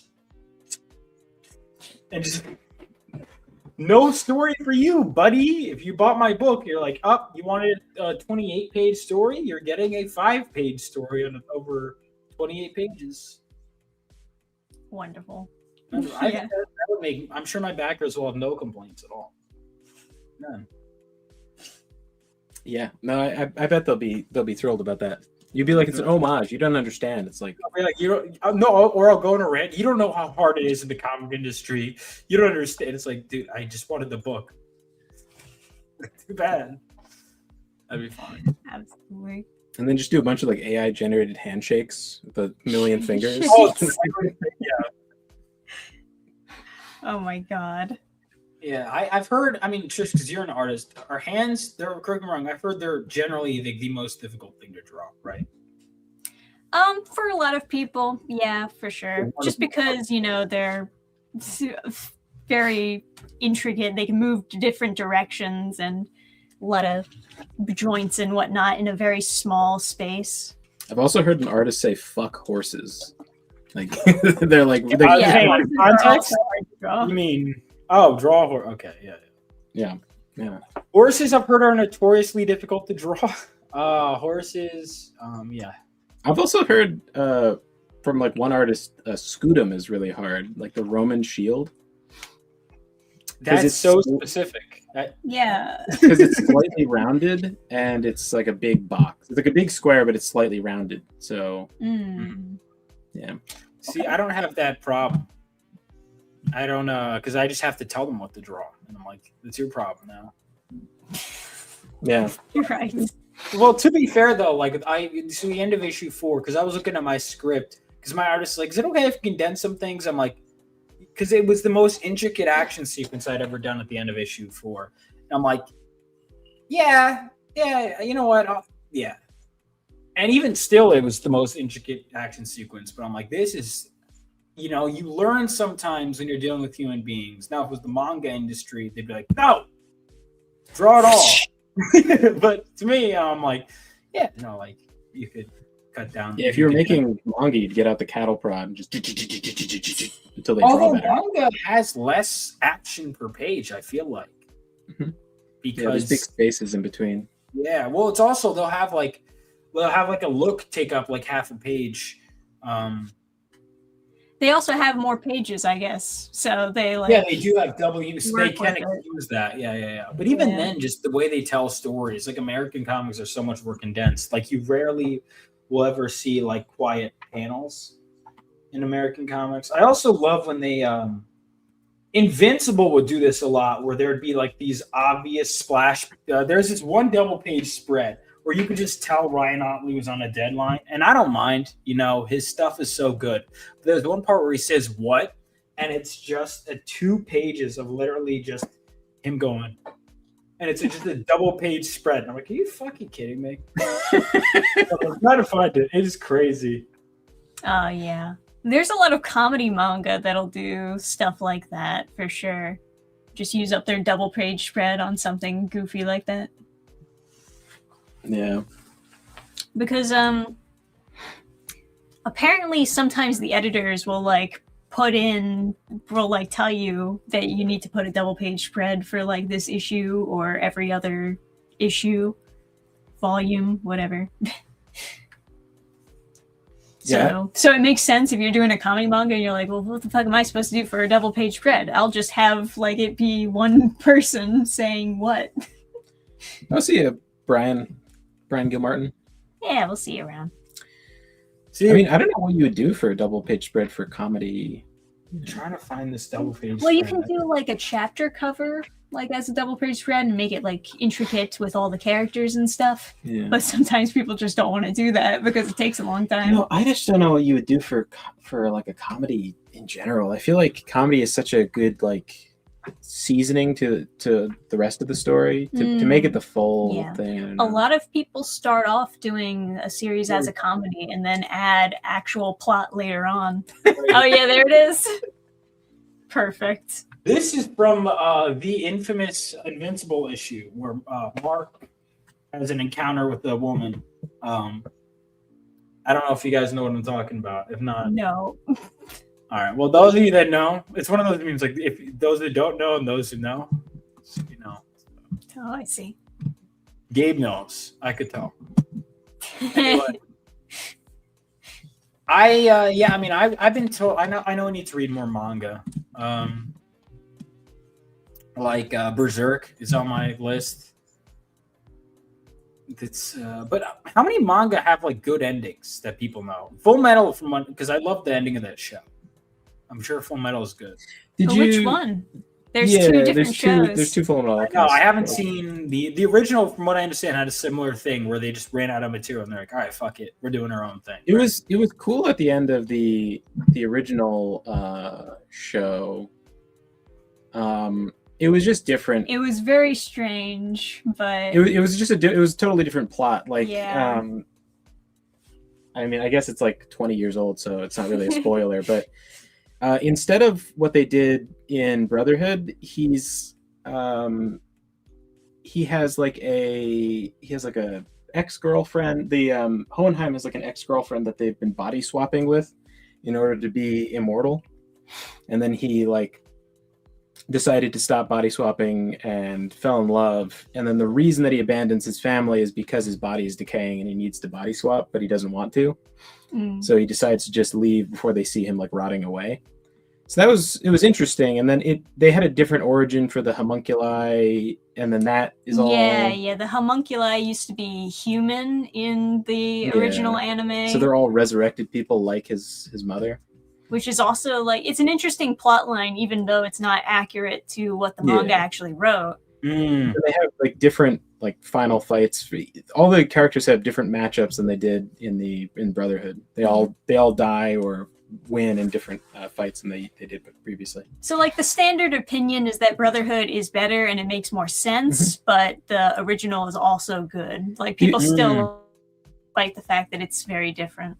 I would say like all the way at the end of the anime, they make a questionable decision that makes me not want to recommend it to people. Yeah, it's very strange. But aside from that very strange thing, they spend a longer time with the characters, so you really care about everybody more. They have more of these like kind of fluff episodes where nothing crazy happens, where it's just like hanging out with Hughes and his kid and his wife, and then you know.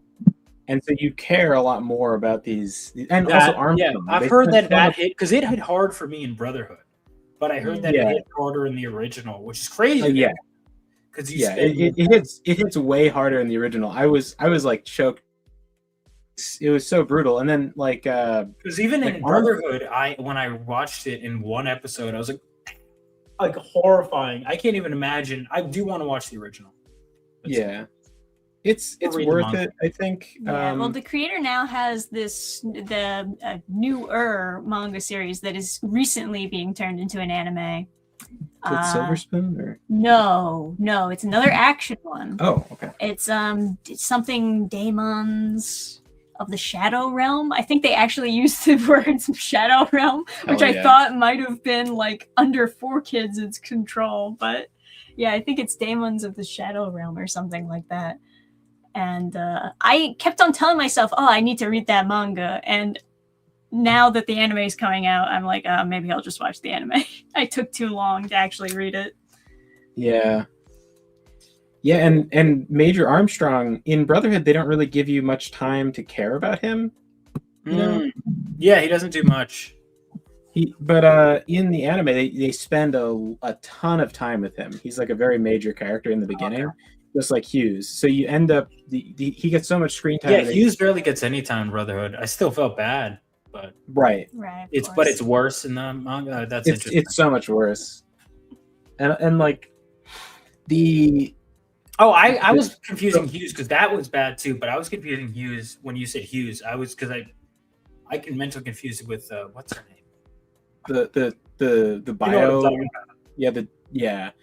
The biological alchemist. Yes, the Chimera. They do that over like 3 episodes. Oh. Like they stretch that out. So when you finally Hughes, but Hughes, it was still Hughes was the knife throwing guy.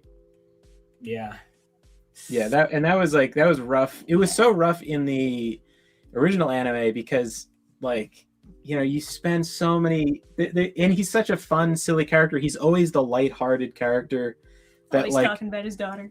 He's talking about his daughter, and whenever someone's like being really serious about some grand scheme and some horrible thing, he always lightens the mood. But he's not like incompetent; he's like a real character. And then, he's kind of the gateway to like, okay, well, time to grow up. It's like serious shit now. Sure. And I think in Brotherhood they have the funeral, right? Where didn't they have that in the anime too?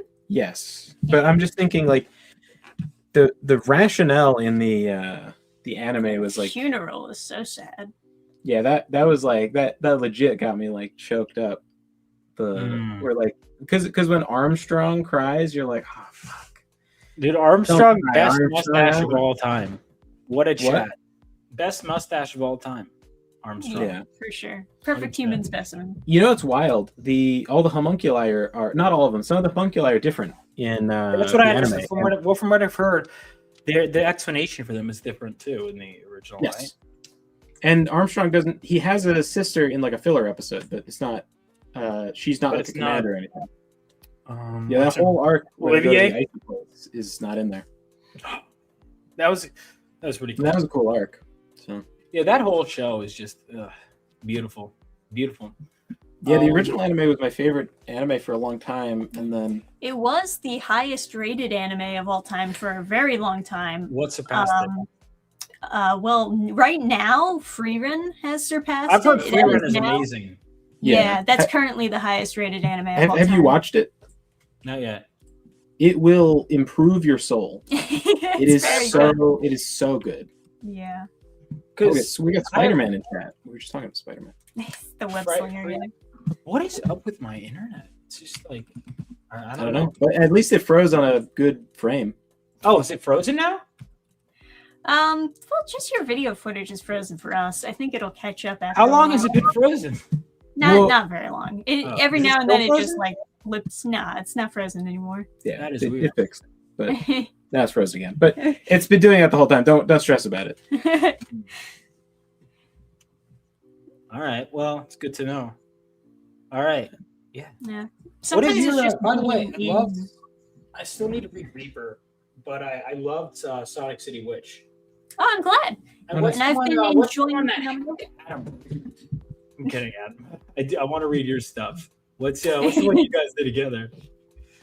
Oh yeah, Yeah, the What- Horizon Quest Mhm. one. All right. Yeah. Yeah. Reaper. Yeah, I want to check that out. Yeah.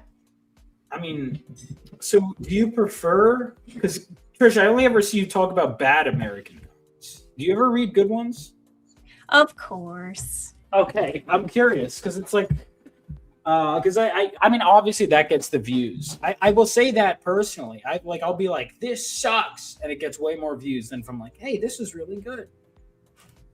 Yeah, it is difficult because I think YouTube, in a way, maybe inadvertently, supports like rage baiting I because wouldn't like say it's people will- just YouTube. I think it's people comment more and they want more commenting more than anything else. Liking, subscribing, that does nothing. But commenting, it'll blow up your video like crazy. So if people are mad or want to correct you or whatever, Yeah. spaz out in the comment section, that'll make your video blow up more. the other thing is like if someone tells me that there's a good American comic, I just won't believe them.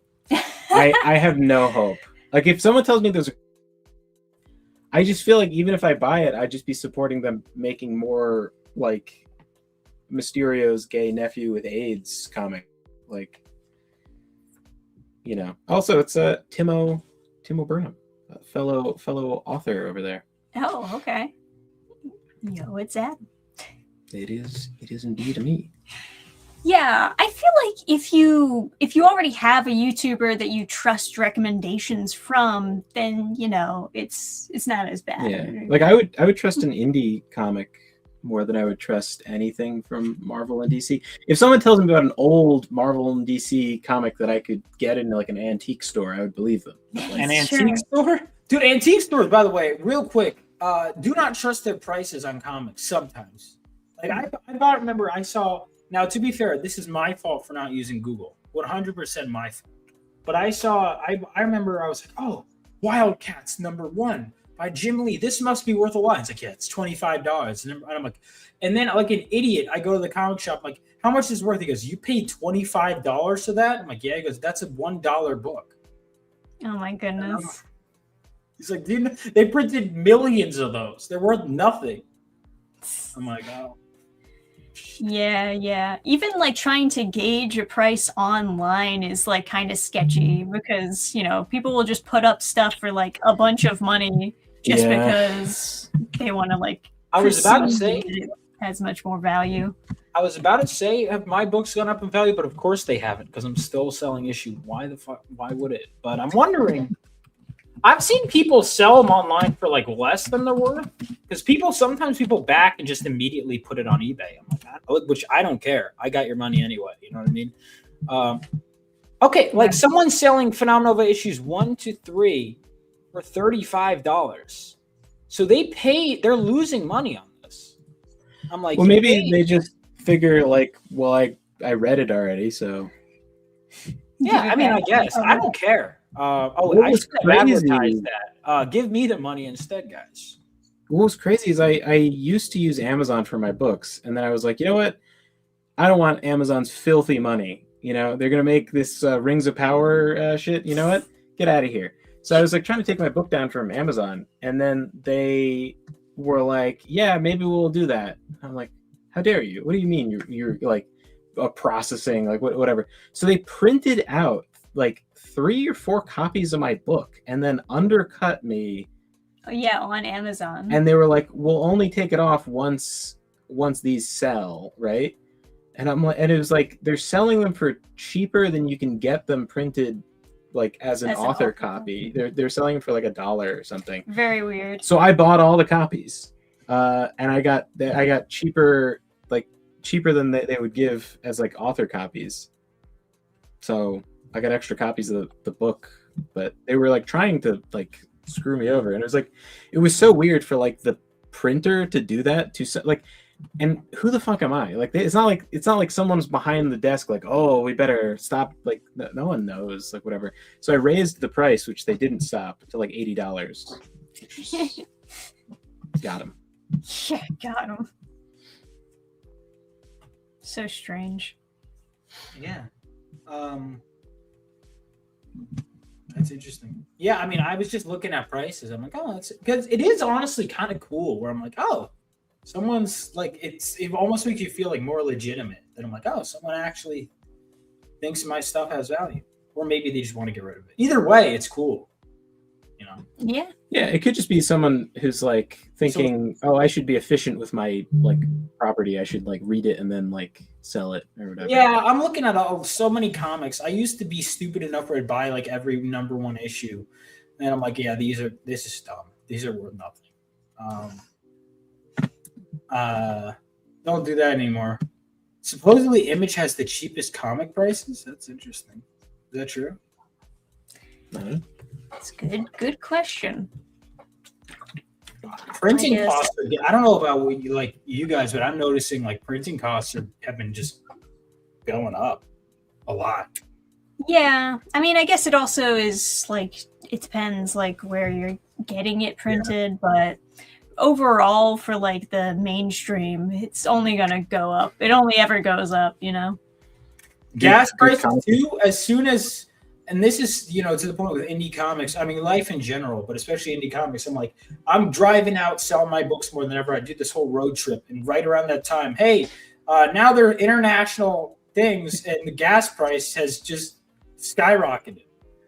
I have no control over that. And I'm like, oh, this road trip I've been planning for months is now. Yeah, I think shipping prices went up by like 7% or something. That too. So here's the thing: everything costs money. I would say, like, going a circle with the cons thing, because obviously people want to back, like, Kickstarter and stuff is helpful too. But ultimately, the average person, you explain to them the concept of you give money in advance, and then you'll get the book after it's done. They're like, what? So I mean, which I'm grateful to my back, because it's why I always give extra incentives, like when people back it. I'm like, if it gets this percentage, this many backers, I have the 20K stretch goal trading card, right? Because I'm extra grateful. I give you guys the special covers and the deals, because I understand it's not ideal. But I mean, that stuff. I think like getting out to conventions is important, but like you guys said, it's about calculated risks. Mm-hmm. Right. But it's like, especially in New Jersey, there's a lot within driving distance. Yeah. There's also no better country to be in if there's like a fuel crisis than the US, because like we have the biggest like fuel reserve, and we can make our own gas. Yeah. So Also, I mean, we complain all we want, but it's good. Yeah. There's some countries that'll like literally collapse if something isn't done. It's like the Philippines had like a month of reserve fuel. It's like, guys, what are you doing? Wait, my artist in the Philippines, was there a recent crisis? Because I've heard none of this. Did you hear about there's a war in Iran? Yeah, yes. I asked me that the Philippines. Yeah. I'm aware that there's a war in Iran. Yeah, so the fuel goes from there to the Philippines. That's the closest place. So if you want to get fuel from someplace else, it takes longer, so it costs more.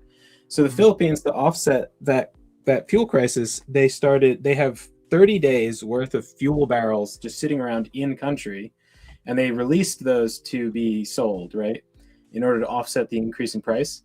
But after that month is up, the price of fuel is going to like collapse, right? So they raise the price a little bit with this 1 month of fuel, and then once that is gone, they literally don't have a solution. So it's like they're going to have to get sold out. They're going to have to get fuel from someplace else. And there's not a lot of options. Like you could get it from Norway, but it's kind of like I don't know if you heard about like Asia, but there's it's big. So it's like all the way around. Right. Well. If only you could just build coming over to support my Filipino artist. That's the thing. That money goes mostly to like I don't like, because if I ever take anything, usually I put it to the next book, right? Generally speaking, because I use that as a means to generate the books, and then I can sell it. You know, is typically what we do. Support Filipino. You know what? I'll do the classic strategy. You're racist if you don't buy this book. I don't know if that's such an effective strategy anymore. I think that's my artist. He'd be like, dude, don't drag me into this. Yeah. It's like, I just want to draw. I've never been to Asia before either, Nenji Games. Someone asked me, like, are you going to Japan for cons? I'm like, no, he said, I've never heard of Asia. Oh, you've never heard of it? I never heard of it. Because I said, I don't know if you heard of Asia, but it's like really big and in the way between Norway and the Philippines. So Norway? Because you need gas in the Philippines. So like gas from Norway. So it's like Norway also has a lot of oil drilling. So they have a lot of oil that they could give to the Philippines. So, but it's kind of far. So a little far. Don't put all your eggs in one basket. That's I guess Russia, right? I don't know. Yeah. I mean, I assume they have, if Russia has ports on the East Coast, which they must, right? They could get to the Philippines faster than Norway. So can't be that much more expensive. I haven't checked out the Absolute universe yet. I've heard a lot of good, because I was initially like, this looks like edgelord cringe. But then I've heard a lot of good. I'll be honest, like that's what I thought. I was like, oh, Batman has an axe, Wonder Woman has a sleeve tattoo, and a Buster sword. I was like, this looks like it. But apparently a lot of people really, like people that normally hate that kind of stuff, have told me like it's really good. So I also like Gabe is saying that it's rare, but good American comics are still being made. For instance, the Marvel swimsuit special from last year. Dude, I read the Marvel Comics swimsuit special this year. I thought it was, I'll be honest, that could have been better. I thought you could tell. I was like, yeah, it was all right. Some secret hot dogs going around. To be fair, I did like they leaned into the joke of like, well, because the plot of it was good. I will say the plot of it was. Oh, it has a plot. It's not just like a bunch of pictures. The plot. Well, then it gets to a bunch of pinups. But the plot is essentially that like there's AI versions of superheroes in bikinis, and like this is we'll take actual bikini pictures if they're gonna use AI to make us look like we're in swimsuits. So that's actually a pretty good plot for a swimsuit special. Yeah, but then the twist at the end, not to spoil the esteemed swimsuit special. I'm sure you guys are on the edge of your seat. Oh yeah, of course. Yeah. But the twist is that no one buys the swimsuit special because they could just look up it online, and print media is kind of dying.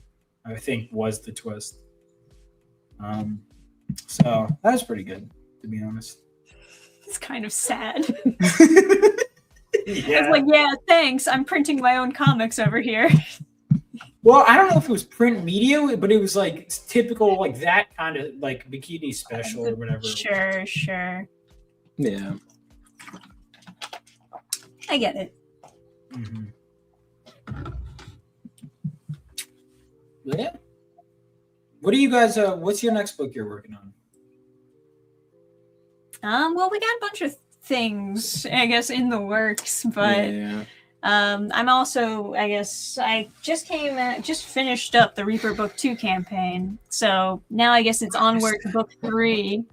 All right, I'll have to get that from you, and I'll have to read your stuff soon too. I kept looking at it because I keep flipping it from this way. I'm used to you're actually doing it the American way. I like it. Yeah, well, I figured, like most of my readers are American, Yeah, so you don't wanna pretend you're there's like no need Japanese. to pretend to be Japanese, I guess. Yeah. Just change your name to Dannphan. Yeah, there we go. Yeah, there you go. Still, Yeah. This is great. Yeah, that looks dope. Let me see. Also, real quick for anyone that wants to, because I keep forgetting that I have a fan contest that I'm supposed to actually promote. Because I'm kind of like, why aren't people submitting art? I'm like, well, because no one. Oh, you need fan art for your boy. fan art contest? Oh yeah, I- I know. Listen, I'll, you can pop your last. Let me see if I still have it. Your last. I will. Yeah. You Someone don't. asked- What do you say? You don't Phenomenova. I'm Phenomenova. You don't Phenomenova who you're messing with. Dude, someone sent me because you know what's because someone asked me to like draw them something, and I was like, really? And I think that was what it was, right? You drew a body on my really shitty head sketch. I think if I remember correctly. Oh. Or did you draw a different fan art piece? Yeah, I drew an entire piece from scratch for some kind of thing, and I put a word bubble and it said like you don't Phenomenova who you're messing with or something. Yeah, something like that. You don't And, like- know who you're messing with? Is that it? The one I drew for Trisha's was like it said it's time to reap. Yeah. It's reaping time. Yeah. Yeah, it's like a stick figure and like What about I there's, draw my here's a like better my one. sea snake thing. It was like a Adam, sea you'll monster. appreciate this. What about there's no brakes on the reap train? Jeez. We're talking specifically about reaping. I don't know. Yeah, I'll definitely have to submit to your fan art contest. Yeah. Here, I'll put the link in the Kickstarter in the private. The way. I forgot to show my stuff, if you don't mind. Yeah. But yeah, that's what I'm doing. Yeah, congrats on the strong launch. Yeah. Yeah. Can I share my screen for a sec?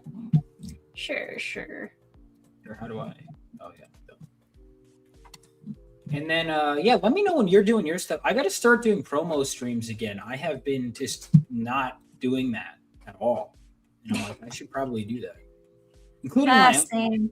I get embarrassed about promoting my own stuff all the time. Yeah, I don't necessarily have that. I need to promote other people more. I almost get like, I'm like, am I just spamming the algorithm? The answer is probably. But so yeah, this is Phenomenova issue 4. We've had our first 3 out. And then the 4th one, I'm finally introducing Galvanite, our main character from the first 2 issues, is introducing the title team, Phenomenova. They're meeting in issue 4. It's 28 pages. It's $10 the issue. And then we've got the main cover right here. We've got this variant cover right here. We've got the Vika and Marion cover, which everyone seems to love so much that I was like, all right, do you want a hollow foil? And then people are like, yeah. So I just was like, all right, makes some different, And then this was the 48-hour cover. But if you want it, you're going to have to back all of the covers, including the main cover. Oh, so that's like a time incentive if you. That was a time incentive for the first 48 hours because I was like, oh. Because the algorithms, and this is just, by the way, any creators here, I can't recommend enough, whether it's an early bird special or a limited edition 24 to 48 hours special. That is a huge thing with Kickstarter, especially. They prioritize a strong launch to keep you in the algorithm, because you're always going to hit slumps, right? So getting something like that, but I wanted to make it where, like, oh, if you miss it, it's not a big deal. You just have to back all the other covers. That way you can still get it, but it's harder to. That's why I incentivize early backing. And this was the opening splash page, and I liked it so much. I'm like, you know what? I already paid for the art. If you want it as a mini print too, it's on there as an add-on. And there's some of the pages. The fan art contest, Adam, I'm so excited for your submission. Yeah. But I'm praying to God that someone else submits, or I will have to. That would be so fucking funny. Dude, I would love to appear again on Thinking Critical. I love that. It's like every time I've been trying to get on, it has, because I've been doing conventions like every weekend. And so I try every time there's not a convention.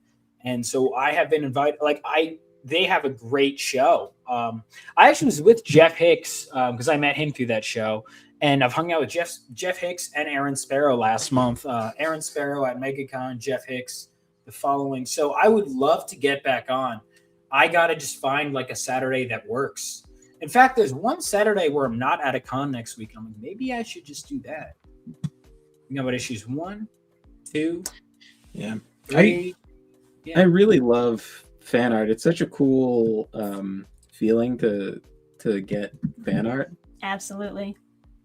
Yeah, it's like you're encouraging people to like create a community based on your work, so that like something actually gets going. There's just something so awesome about like someone has spent their whole life honing this skill, and then they're like, oh, you know what? I like your stuff. I'm gonna like.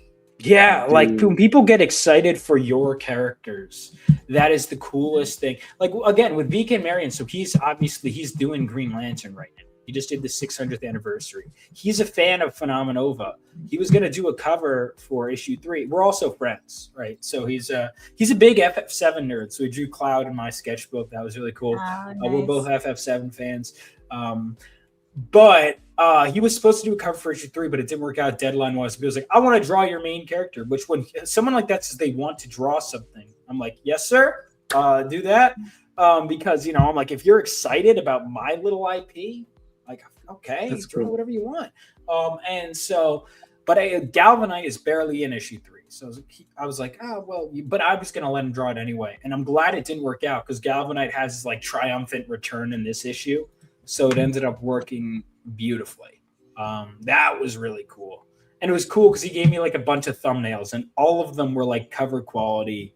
And I'm like, it's like you got to choose which child. And I was like, you pick. And then we had a whole back and forth. It was fun. But yeah, finding people that like want to draw for your stuff is just so cool. Because it's like, me? Like, it's like, oh, people actually care about the stuff I'm doing. It's just such a surreal thing. Yeah. It's like sometimes you run into like authors in like the like book space that are very jaded about having to pay for like cover art because like they feel kind of like resentful that they have to pay in advance for the art for the cover of their book, and then they have to then sell like copies to make up for the cost. Yeah, to make up for the cost, and they're like, so there's some people who like they feel kind of like sore about that, and so they like go get AI art, and I feel like there's just something like missing there. Like you don't get to feature on the cover of your book like a master, like someone who's like spent their whole life becoming a really good artist, like mastering a skill like you have, to then like put that on the cover of your book and like bring your characters into like a new medium of like the visual medium. And it's also like that's also how you don't that's also how you not how you get fan art, like you might not how you make connections. Yeah, it's not how you like make connections. Anti-connections. Yeah. And then this was I'm. Oh, sorry. No, go ahead. Oh yeah, well this is a mini print actually. Andrew, great. By the way, check out his book. It's on Rip Ascend. It's what is it? It's Arc check that out. That is something that's really cool that he's doing. But his character Zephyr right there, and then my character Galvanite. We wanted to do all the speedsters, and then John's Longbox was like, "Oh, and Go Getter," who was in a singular panel in one of his books. We were like, "All right, let's put our speedsters together." This was a fun one. So this is a mini print you could also get on. Shout outs to someone knowing what Zephyr means. I don't. What does Zephyr mean? Let me look smart, and then we'll pretend I knew all along. It's like Zephyrousness is like being quick, like imagine like Tinkerbell like zipping around. That's cool. Yeah. Yeah. No, I knew that all it's like along. a particular. Yeah, of course. It's like a particular type of speed where it's like zipping around different spots. Like if you have the Flash and he like zips behind a guy and like punches him, and then goes to another guy and punches it. That's Zephyrousness. You're zipping around in like an area. But you could just say it could just be a synonym for like speed too. I guess it's like related to like fairies. Like I think another word for a fairy is a zephyr. That's interesting. I didn't know that. But yeah, this is just a mini print add-on, and then some of the leftovers from the Kickstarter campaign. All my variant covers actually added on my website. And then the 20K stretch goal for which is an illustration of Galvanite. If we hit 20K, everyone gets that, which it's possible. We're only a couple days in. We're like at 6,000 something. So we'll see. We're almost at 200. I want to hit that 200 backer number, but we'll see if we get there. Yeah, First, we got you're a doing great question. so far. Thank you. We got someone wants to know if there's going to be a Phenomenal and Reaper crossover. I never discussed it. I don't know. Yeah, I think that would be a little bit hard with like superheroes and then dark fantasy. Yeah, I think we'd have to. Again, this is literally. I don't think this has ever even occurred. Probably in either of our minds. But I mean, we'd have to think of something if we wanted to do it. I don't know. It would have to be something like doesn't change. It would have to. I would imagine probably universal, and they kind of just don't address it. Yeah, maybe. Sonic City, which I imagine would have been easier because at least it's like kind of modern times. Yeah. Yeah, well, even then, just multiverse. I mean, or we could do the gaslighting that the Teen Titans X-Men crossover did, where they just act like they've been in the same universe the whole time. It's like, no, and they just, but you just kind of like have to accept it for like the duration of the crossover. Right. Or the Sonic and DC one did it well recently, where they was a multiversal crossover. Oh yeah, I heard that one was pretty good. It was fun. For some reason, Lex Luthor was fat at the end. I don't know why they did that, but otherwise it was good. Also, dude, Sonic, they're really doubling down on him being friend zoned with Amy. It's really weird. That is Amy's really like weird. my very good friend Sonic. I'm like, I don't know, but apparently it's like a feminist thing where it's like she can't just be a love interest. It's like, but that's what her whole thing was that she was obsessed. Literally, her entire character. Oh, do you know about that test thing? I forget what it's called, but it's Bechdel test.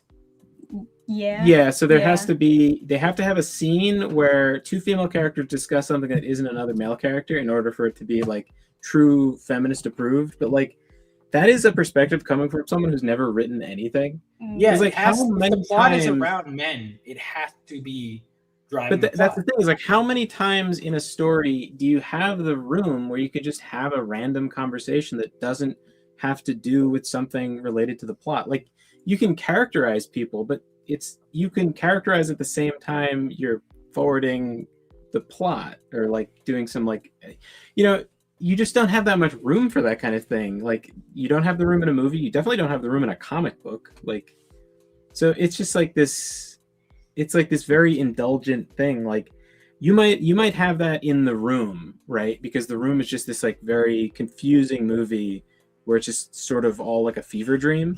But that doesn't mean that the Room is like feminist literature, right? Like it's like, yeah. There's this what's it called?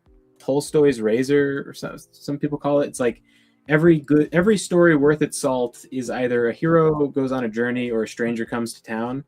And that's just because that's the most like effective like driver for a story. So like Lord of the Rings, for example, Gandalf comes to town, stranger comes to town, and then a hero goes on a journey. It's like that's interesting. I never thought about that. So like most stories are that because that's a really effective way of telling a story. But like that doesn't happen in the room. Well, formulas are created because they like work. Right. And so like it doesn't happen in the room, but the room is a bad story. Like it doesn't really function. Like it's the room. Hang on, the room is a cinematic masterpiece. Sure, and it breaks really all the rules. It probably does. It's a rule, and that's why it was ahead of its time. And you're just a hater. Yeah, there you go. Yeah, you're just a hater. Dude, I love that movie. I've seen it at least 3 times. I genuinely no. There are some scenes because you always see the funniest scenes packs. There are some scenes that do not get enough love. I think one of my favorite scenes is probably where he's like where Mark's like pushes him for literally the one guy for no reason. Oh my goodness. I also you know why his name is Mark, right? Do you remember the reasoning? It's so good. It's so the reason why Mark's name is Mark in the movie is because Tommy Wiseau wanted to name his character after his favorite actor, Matt Damon, who he thought was named Mark instead of Matt. So he didn't know the name of his favorite actor when he named one of the characters after him. You know that, like, I met Tommy Wiseau once during COVID, actually. Oh, yeah, I think you took a picture, didn't you? Yes. Okay, we probably talked about this then. That's wild. He's in a glass cage. If you go to my Instagram, it's from years ago. He's in a glass. He had a glass. It was the weirdest. This is COVID in a nutshell. He would come out not wearing a mask, or was he wearing a mask? I don't even remember. And he would sign shit. He spelled my name wrong. And there was, by the way, he has an underwear company. I still have the ad for it. Yeah. How did he sell your name or spell your name? It was like Vogue or something. Close enough. Yeah, I'm like, all right, you know. But yeah, I read the book that the Mark guy. Oh, the Disaster Artist. Yeah, that was what is the book called? The Disaster Artist. Yeah. The book was really interesting. I listened to it on audiobook on the many drives to visit. That was an interesting book. Yeah, to visit Trisha. She lived far away, and it was really interesting to hear like all the backstory of the different scenes. Like the scene where he throws the water bottle is because he kept on screwing up that one line all day. Mentioning it too. Can't remember the line. No, it was they gave him a water bottle to focus on the water bottle instead of messing up the scene, and then he would throw the water bottle as a way to like to get the muscle memory or whatever. Like wrangling someone who has ADHD. Well, it's something they do with other actors is they'll give them a prop to hold so that they can focus better. Sure. But the take that they actually did, he's in a fake. It's not real stairs. Mm-hmm. He's in like a fake like walk up like onto the roof, and it was really small for him because he's gigantic apparently. And so he banged his head really hard, and he's like, "No, it's fine, it's whatever." And so he's like woozy and disoriented, and he like throws the water bottle and is like says the line correctly, and they're like, we have it, we actually have it. But he's like concussed in that scene. That's interesting. I actually years ago, I got to get the rest of the cast, but I had the guy who played, Chris R, the guy who pulls the gun out. He's in that one scene, the drug dealer. He's like, "Where's the money, Daddy?" Dude, how do you remember that scene? It's that scene we're talking about. I don't. You don't remember any guns. I don't remember guns. He committed suicide at the end. Does he? Yeah. All right. So anyway, I got that actor. I had an interview with him on my channel. That's pretty fun. That's impressive. I gotta have more of the cast on. But it was, what was it? God, I'm trying to remember. I like all the speculation where Tommy Wiseau's money comes from. If he's like an oil baron or something. He has the answers, but he said he couldn't tell me. But he's like, I know. Like a lot of people know, but they just like, whatever reason, don't say it. In the book, he says that he sold the bird toys that you throw up and then come back down until he had like more money, and then he bought something else and sold that, and then he like made his millions that way. But Yeah, I had heard he has just insane. He just the amount of money he has is insane.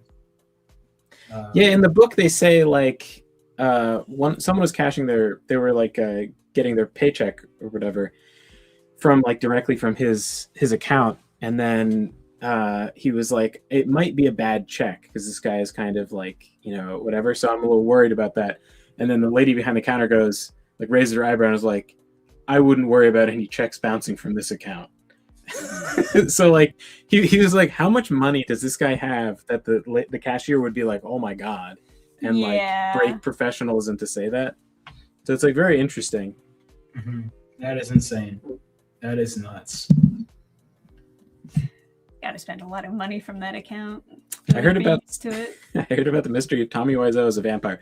If you were a vampire, how exactly would that mean that you would accumulate wealth, right? Like, I mean, you have a lot of time. Because if you have time, man. Yeah, that's well, like that's always the thing. Like, vampires are always like wealthy, but like I feel like you also have to be pretty clever to just. Yeah, is Tommy Wiseau clever?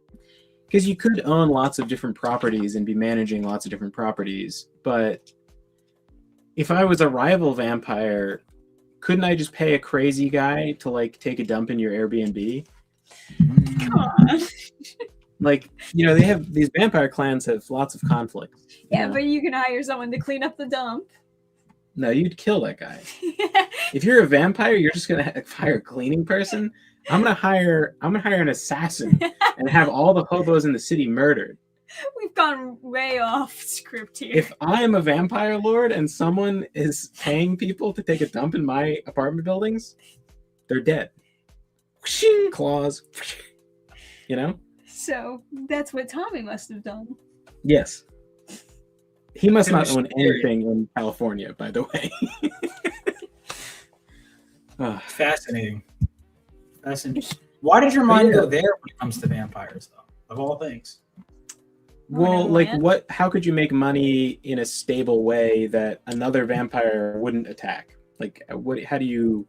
I'll be honest, man. I don't think, that a vampire wouldn't attack. Wouldn't attack another vampire? Wouldn't put pressure... Yeah, I guess, like, all right, so if you had unlimited time and wanted to accumulate what? And then another guy also has unlimited time and wants to accumulate money. Right? We're theorizing if Tommy is a vampire, he's had time. Like, let's say you became a vampire. You know, actually, this is better. All right. Say you become a vampire today, right? Not everything, by the way, increases in value like super right. much. Like, so you can buy a Roman coin from like the Roman Empire. Like, right now, you could buy a coin from the Roman Empire, and it's like $20 or something. It's not a huge inflation of like money. It's basically just the gold cost. Gold weight is like what the gold coins are, and like the bronze or copper ones, they're not really that much more. Then it would just be like the regular weight of the metal. I guess that's a good point, because we always assume everything that's gold is like high value. It's like, yeah, and you know, like comic books, they don't necessarily appreciate money, and like the interest in the bank doesn't really offset inflation. So yeah, it's, you know, demand also has a big part to play in this. People usually say art, but like art doesn't necessarily work either. Like, you'd have to own a very well known painting, and then to make it well known, you'd have to invest in media to like push it, like the Mona Lisa or something. And then you sell it once? Like, you'd have to have like kind of complicated ways of accumulating money, and those complicated ways would be at risk from other vampires who know that money equals influence. So I guess so. Like, the least noticeable one is owning a bunch of properties and then like getting the rent money from those, because those are passive income. Yeah, that's like but those are physical buildings that could still be like destroyed. So yeah, cracking the code on Tommy Wiseau. It's also like you have to get blood, right? So like, you know, depends. I mean, here's the real, like, if you know, like World of Darkness, like Vampires the Masquerade, in that you can get ghouls, so you could like give people blood, and then they become your slave, and then they could just work regular jobs, and they get your blood, like a drop of your blood or whatever, every like week or something, and that makes them live forever and like get super strong and super smart. And so those people could just work regular jobs and pay you rent for living in your evil vampire lair. But other than that, like, you know. So, but what would you invest in right now as a vampire? Say you and I are both vampires. Okay, we want to create a vampire empire. What is our plan? Well, can I make blood thralls and like have ghouls that go now? Like, let's sacrifice morals for a second. Okay. Okay. Like, because let's make this fun. We're vampires, so we're already abominations. Okay. What do we take over? Like, what's the first industry we take over? Karg Island, right now. What island? Why? Do you know what that is? That's the island. All of Iran exports its oil from Karg Island. So, an island? Like years ago, Iraq and Iran went to war, and all they did was just bomb. Not all they did, but something that Saddam Hussein did was just bomb Karg Island. So destroy all the oil refineries, and it just tanked Iran's economy for like decades. Like there was nothing they could do about it. So like, yeah. But if you took over Karg Island, theoretically you'd have lots of oil. But yeah, it's kind of sunny over there, so it's not prime vampire. No, I guess not. Stuff. So like as a vampire, we have like, you gotta take over Amazon. Make Jeff Bezos your ghoul. We living forever doesn't really like help you come up with an answer to this, right?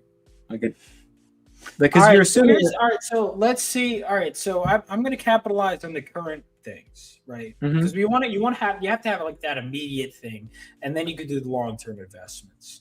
Now, I think so. I take over. All right, so what's generating stupid money right now? That's probably going to crash and burn. That we want to like. Well, AI, right? AI is going to. I'm going to say OnlyFans. We commandeer. We take over OnlyFans. We suck up all the simp money. We suck up all the simp money. Yeah, like but then we play both sides of the conflict. Then we put as soon as we get all the succubuses to work for us, right? The OnlyFans succubuses. No, do we have? Hold on. We then tax the living shit out of the OnlyFans women. But then we set up quality leering centers to absorb said tax money from the OnlyFans girls. So we not only get the money from the simps, we also get the money from the women themselves. I mean, you could make way more money pretending to have an autistic kid in to be honest. Minneapolis? Well, I don't think they pretend even. Well, I think we set up quality leering centers everywhere. Yeah, quality leering centers get $9 billion from the government. That was crazy, dude. You want to know another statistic that's out of control? 85% of the money of the economy of Somalia is from other, what do you call it? Money sent back home from other countries. Mm-hmm. I'm so glad, dude. I love paying taxes. It's great. I really love paying extra gas to go to a convention, to collect sales tax, to pay that money to Somalia. I really thank you. Hey, so in this scenario, do we have the ability to make ghouls? Like in World of Darkness, you give a human a little bit of blood, and then it makes them immortal for like a month, and they get a little bit smarter, a little bit stronger. And how does immortal for a month work? Well, they don't age for like a month, right? Yeah, so long as they keep on drinking blood. And they also feel like indebted to you, and they want to keep you secret. They don't want to tell anyone that they know you, and they want to instinctively like serve you. It's very hard for them to betray you. So you can get lots of these ghouls and then like manage them to give you information or get you blood. You can you can take more blood from them than they require. They require 1 drop in order to not age for like a couple weeks. I think so. Here's what I think: we cut it. We add a middleman. Now back to the OnlyFans deal. We have the hoes, right? We have them turn the men into ghouls, and then so that way we get that many. All of them become our slaves. So you're turning the OnlyFans hoes into vampires that can then turn. No. We have multi-level marketing. Okay, so we are at you and me are at the top, and they think, oh, this girl's giving me our attention, whatever. No, because they're listening to us, and that way we have an army of simps that will do literally anything for us because they're gooning at it. So these are ghoul OnlyFans people is what you're thinking? They're ghoulners. Well, right, but like, are you turning the OnlyFans models into? No. They don't get immortality, whatever. No, not at all. But they would be on the. They would have to be on the drip. You'd have to keep on giving them. They'll be cycled out of rotation. They get too uppity, they're out of there. No, but we get that way. What? How do you control them? We don't. Okay. We don't. We just control their source of income, and then when they're done being because here's the thing: what we do, we get all of their money. They get frustrated because then we tax the living shit out of them. So we take like a huge portion. So we have to get. So your plan is taking over OnlyFans and the government at the same time. Spend that money to quality leering. Are you following my business plan? Don't you think Hillary Clinton would kill you? Like, no, I don't think so. Well, I feel like you know what I mean? You know what I mean? Like the people that like put on goat head masks and go to those parties, you don't think they're going to notice you taking over OnlyFans and then chop your head off? Like, you don't think you're I don't know. All I'm saying is we utilize them. All right. Like I said, we take take the OnlyFans and we take an absurd percentage, and then not right out the gate. But then we start taking their percentage, right? Then we tax the ever-living shit out of them to go to quality leering centers. But how do we take control? Take the money from the quality leering centers. Yeah, and we keep cycling them out. But then when inevitably they all do their like Tradcath conversion, right, or whatever it is, as typical. We have the next crop, but we use that until we kill that industry. Our job is to kill that industry and make sure it's but we're just going to take all the money out of it. You know what I mean? So then we have to find our next industry to exploit, like one that actually has a future. I don't think Bitcoin, does that have a future? I don't know anything about that. So how Bitcoin functions is, you know how you can just print shit tons of money and no one can stop you? And it's just like loses, like all money loses value, and then like the economy goes to shit.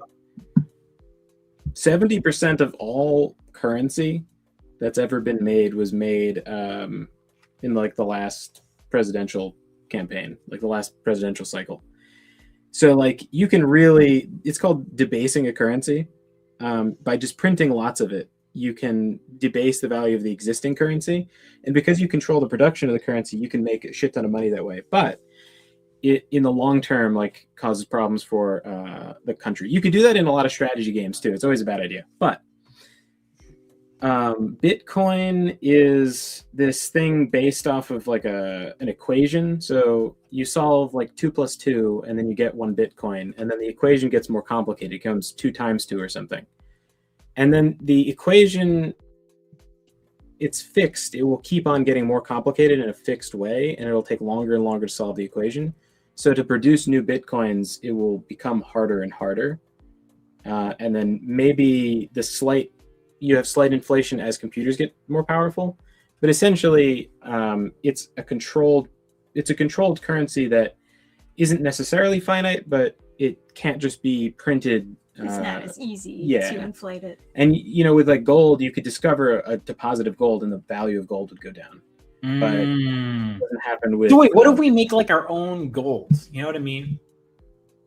Just become alchemists? I thought we were vampires. No. Our own. Oh, sorry, not literally our own gold. We make like our own metal. Okay. Here's my idea. All right. Don't you have to be like an alchemist for that? Hold on. We come Okay. up with something, and we get reputable sources, aka people. We just install people to just validate our stupid fake narrative. Anyway, so then we do that. For a random metal that you've just A random metal, but here's the thing: we make it seem super rare, and we stash anything.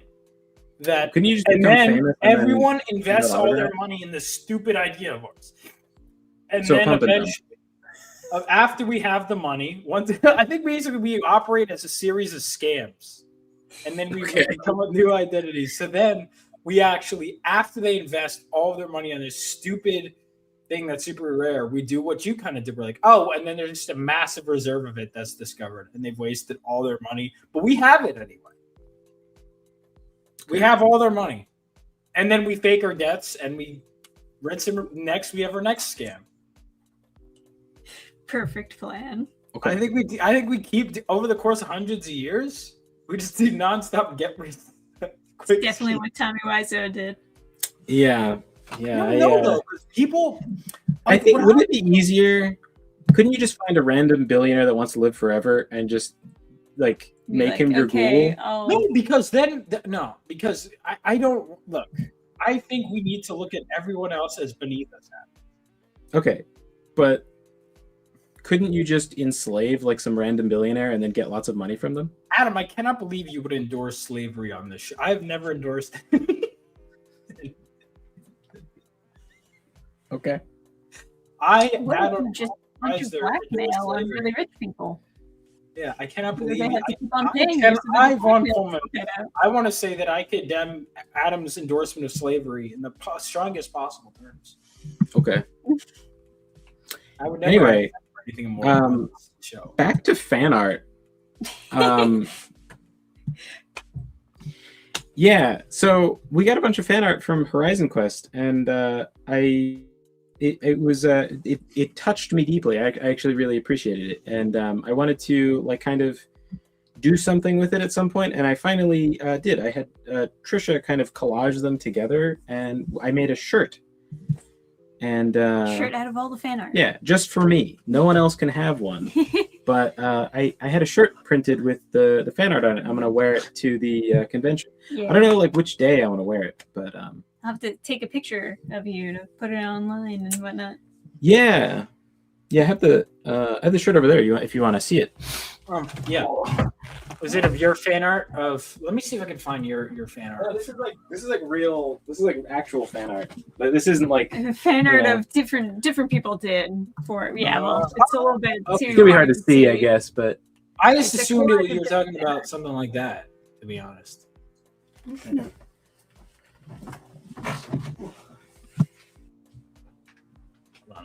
Yeah, I thought that would be kind of cool. I'm gonna wear that one of the days anyway. The convention. It's time to read. No, unfortunately not. I haven't received any fan art that. He's looking at your account, I think. My account? Yeah, no, sorry. I want to see your fan art shirt, but I was looking at some of your. I found your Phenomenova art piece. Yeah. Oh, it's perfect. Oh no, that's just. That's the body. Yeah, it was just me helping you. That was a collaborative work. Oh yeah. That was my illustration up here. Oh my god, the one arm is crazy. Yeah, it's just more. It's more like buff. Yeah. Did really strong elbow. Now, did you know this was the woman's body when you were drawing this? Yeah. Oh no, I forgot. You're saying I forgot the boobs? Yeah. Well, I mean, among other things. It's like a Powerpuff Girl, honestly, but like a really running wants dimension. To draw a really highly rendered version of this anatomy. Feel free. No.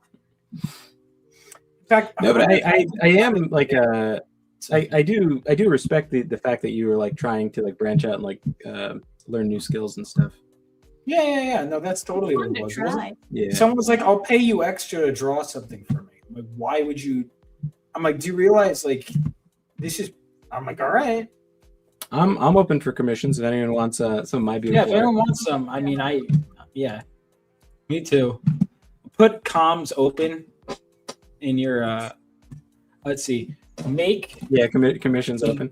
I'm putting it through Grok right Trisha, now. Trisha was concerned that people think I'm mentally ill if I if I help her commissions. Or people would think that I'm like actually like Delusional artist. or like I'm capable, or like I drew my own covers or something. Yeah, that's another. All right, I should make a highly rendered and realistic version of this artwork. All right, let's see what comes up. Oh, are you doing like an AI thing? Yeah, let's see what comes up. Putting together some AI slop. Pretty much all I can do is like render. Holy shit! Wait, oh, it's really bad, huh? Oh, wait, AI does not understand blindfolds, by the way. This one character, if I ever run anything through her, it just doesn't understand, so just put something else in place of blind. Yeah, and bows. They really don't like bows. Like try to get it to draw like a bow and arrow. Here we go, Adam. Oh, no. What the fuck is going on? I mean, I guess that's correct. Yeah. Yeah, there you go. There we go. I think they got the arms wrong. I don't think they got. They got that big cocked elbow thing. All right, I'm gonna try it. I'm gonna just regenerate it. Try it again. That was on my phone, by the way. My phone has like a markup feature. Yeah, I mean, I could tell, Adam. Yeah, you're an experienced phone artist. No, I could. Well, it was more so that I could just kind of tell you drew it on your phone. But part of it was all. Oh my god! Normally, I work in MS Paint for my masterpieces. Again, it does not. Not a single one of these that I'm generating has a blindfold. It cannot. It cannot figure it out. Grok, dude, you broke Grok. It could only take so much. Yeah. This is great. Fantastic. Oh, if anyone could do it, it'd be you. This one, yeah. This is something.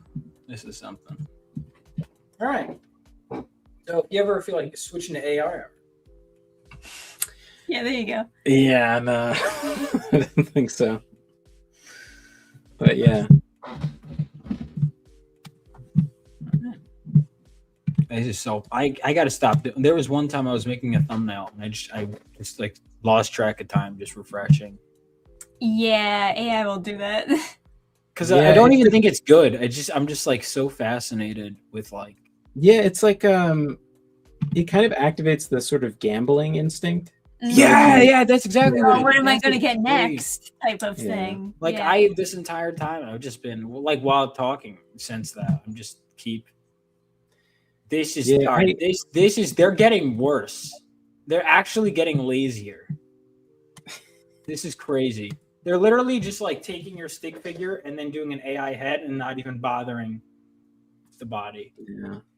I feel like I worry for people that think about like being an AI artist as like a skill, because it's like the Heights. Yeah. What was his name again? Is it Shadowversary? Shadowversary. Because it's like real skills or something that's like really cool, like because I'm a writer, I write about all sorts of like random shit, so I'll meet someone who's like a cattle rancher or something, and then I'll ask them like how it works, and they have all these skills and this deep understanding of it and stuff. Insights. And all I care about is how can I use magic to change a cattle ranch in a fantasy setting, and that's all I'm looking for, right? But I appreciate like someone who's like a master at their craft, spending time like explaining it and just being. I appreciate when I meet someone who's really good at something that even stuff I don't care about. It's a beautiful thing to be good at something. That's very cool. Well, it's something to be proud of. Yeah. And to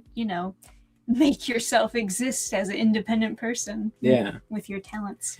Like I was talking to a guy who does like tree removal. And I just like texted him like a picture of like a tree. And I was like, is this like safe for me to cut down myself, or will I crush myself and die? Mm-hmm. And he just like draws this like this detailed diagram on his like no shit on his phone markup feature, but like with different colors of the different parts and like which order to cut them in. And he like has different names for the different parts of the tree and stuff. And it was like he's like very knowledgeable, just like in a random thing he's scribbling on his phone, but like he actually like knows how to cut down a tree.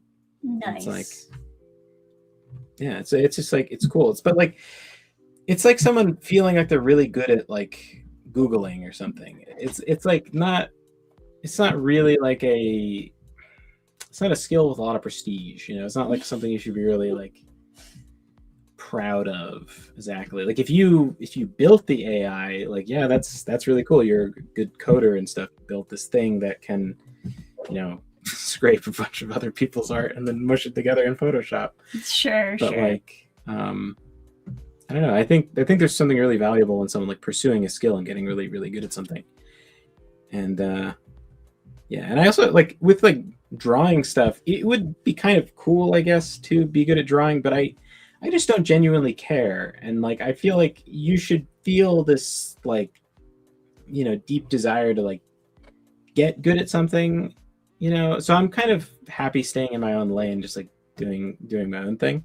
But I do genuinely like making like drawing something like poorly in such a way that it looks very funny.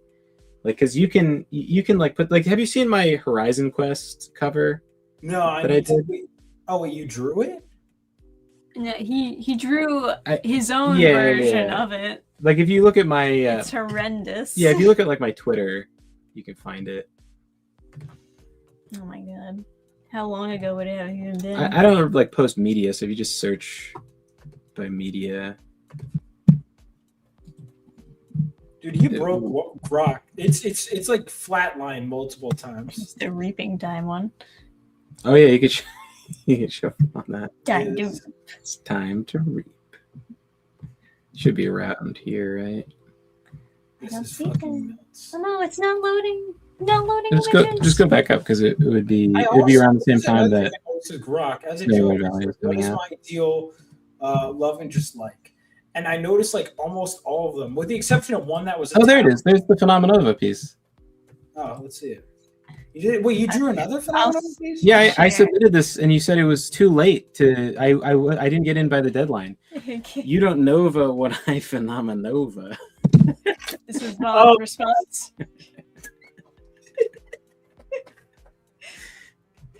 Fantastic.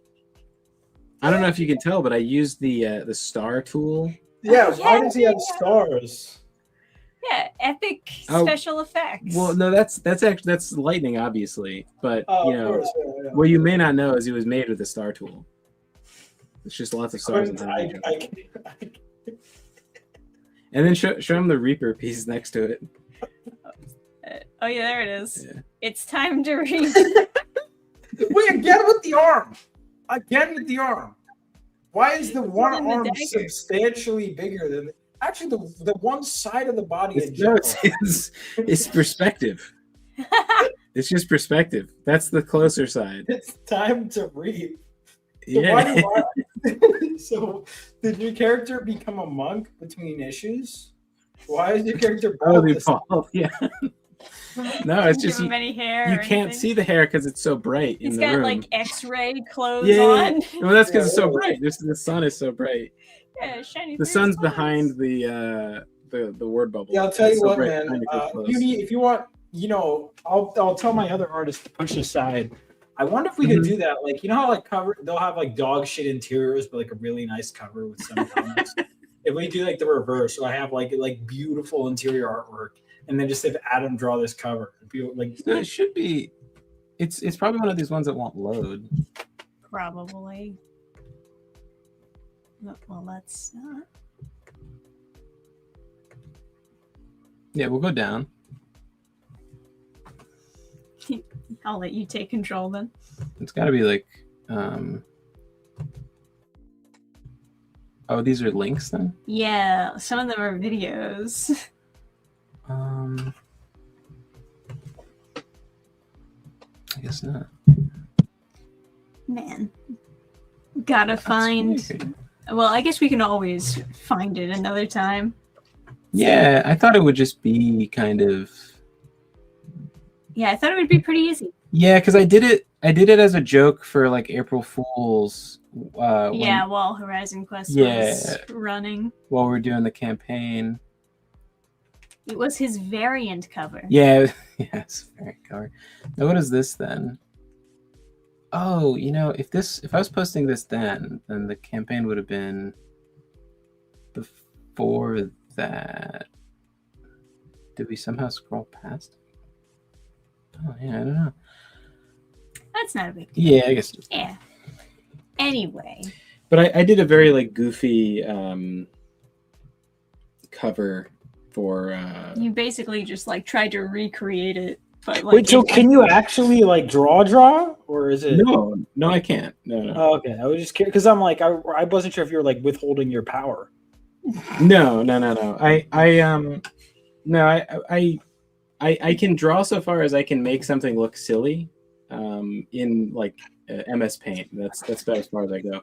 I just took the cover and I added these like crazy googly eyes onto like the I redrew everybody in like a really shitty MS Paint style, and then I gave them big googly eyes and like exaggerated proportions, and it looked silly. And I changed art styles between every character.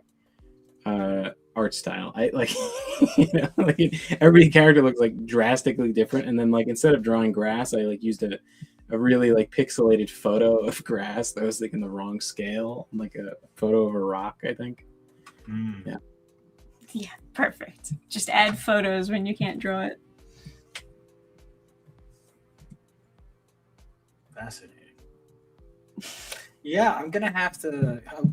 Someone, you know what? On principle, we can't let Adam win because if Adam submits, you guys. The default. You know what? That's the other thing is I'll be third place or whatever. Like if you don't get enough. This time around, because I always do the amount of winners for disclosure has been higher for 2 and 3 because like the way comic pages work, it's just that's how many. Like I didn't do I'm not going to do an afterword for issue 2 or 3. Right. Like. So I'm like, oh, I have more pages because it was a 24-page book. And I'm like, well, I have 4 extra pages because of my credits page, my, blah, blah, blah. And so I'm like, all right, I guess I'll put 3 fan art pieces. And I did the same thing with issue 3. So I'm only going to do 1, I think, for issue 4. So guys. That would be a really funny post. If Adam enters the back of the cage, we have to stop him. Yeah, I'll Adam is the villain. I'll tweet at you a picture, and then you could be like, help. Like more people need to submit fan art. Like it's the Will Smith meme where it's like, please help. You see that? I'll add a gradient. It's extra different now that we know what we know about Mr. Smith. What are we beside him being a cuck, or is that not enough? I mean, that is, yeah. I don't know if there was more stuff. Like, I don't know. Like he just lets like cockroaches live inside his body, like the guy in Naruto or whatever. I thought you were going to say like Men in Black. Oh yeah, I guess that makes more sense. This is the second. Do you ever watch Naruto? There's like this one guy who like just has I couldn't get that far into Naruto, to be honest. So there's this guy that has like holes in his body, and he just has like bugs living in there. Awful. And awful that's his like ninja power. And to be honest, it's kind of like a ninja power. Later on, there was someone, like they have like the substitution jutsu, which helps you dodge, or like some kind of shadow clone. Like those are all kind of ninja things. Sure. Someone's like is just the moon. They just throw the moon at you. Yeah, and like I was like, what the fuck is this person? And then she does like moon jutsu. Like I in the fighting game, right? I was fucking Trisha up as like moon jutsu. I guess it's like a final boss. But my power was my ultimate attack was just hitting her with the moon, and then like I couldn't stop laughing. It was quite preposterous. When I think of a power that a ninja would have, it's not controlling the moon and slamming it on top of someone's head. That feels like this. It just keeps on going up and up. You end the series. That was the final person, right? That was the final person? I thought the final fight was Naruto and Sasuke. I don't know. I know like at the bottom of the character selection it was that person, so sure. I assume. Moon jutsu is that's probably where I would draw the line at ninja power. That's not It's not very sneaky. Sometimes you're just a sorcerer. Sometimes it's okay to admit that it's just magic now. Yeah, right. OP ninja power. Correct. All right. Starting to get a little bit late. Yeah. Maybe we should I was wrap surprised. up and- Hey, that's- and see everybody at Garden State Anime Fest instead. And you can see my fan art shirt in person. Yes. Yeah, I'm really excited. I'm not. I'll tell you what. Yeah, if anyone wants to, otherwise it's gonna have to be a mercy killing if Adam's the only one that submits this fan art contest. So what do you want? Just on principle. Actually, oh wait, actually I had a decent submission. I don't know, Adam. You might have your work cut out for you, man. Oh, there you go. I have a single submission. Nice. I think everyone should draw something in MS Paint and submit it, and then you have like. I'll take the Overwhelmed. submissions. I'll take any submissions. Does it mean I'll accept any submission? Oh, you're not accepting? You're not going to accept my submission? Not good enough. Well, I'll accept your submission. Sorry, let me close. I'll accept your submission. Mm-hmm. You know what I mean? Yeah. You know what I mean. Anyway. Yeah. Yeah, I'm gonna try and actually get around to. I realize like how many indie comics I have to read, but I did really like Sonic City Witch. I'm sure I'll like your stuff too, man. I'll read the one you guys did together. I'll have to check that out. Reaper I'll have to check out. Cool. Yeah. And to everybody watching, go check out Phenomenova. And if you're going to be at Garden State Anime Fest, go check out Vaughn's booth. And their booth too. Yep. Yeah. Yeah, also check out us, please. Yeah, I was gonna say, yeah, don't check out the host of the show. I'm like, yeah. Right.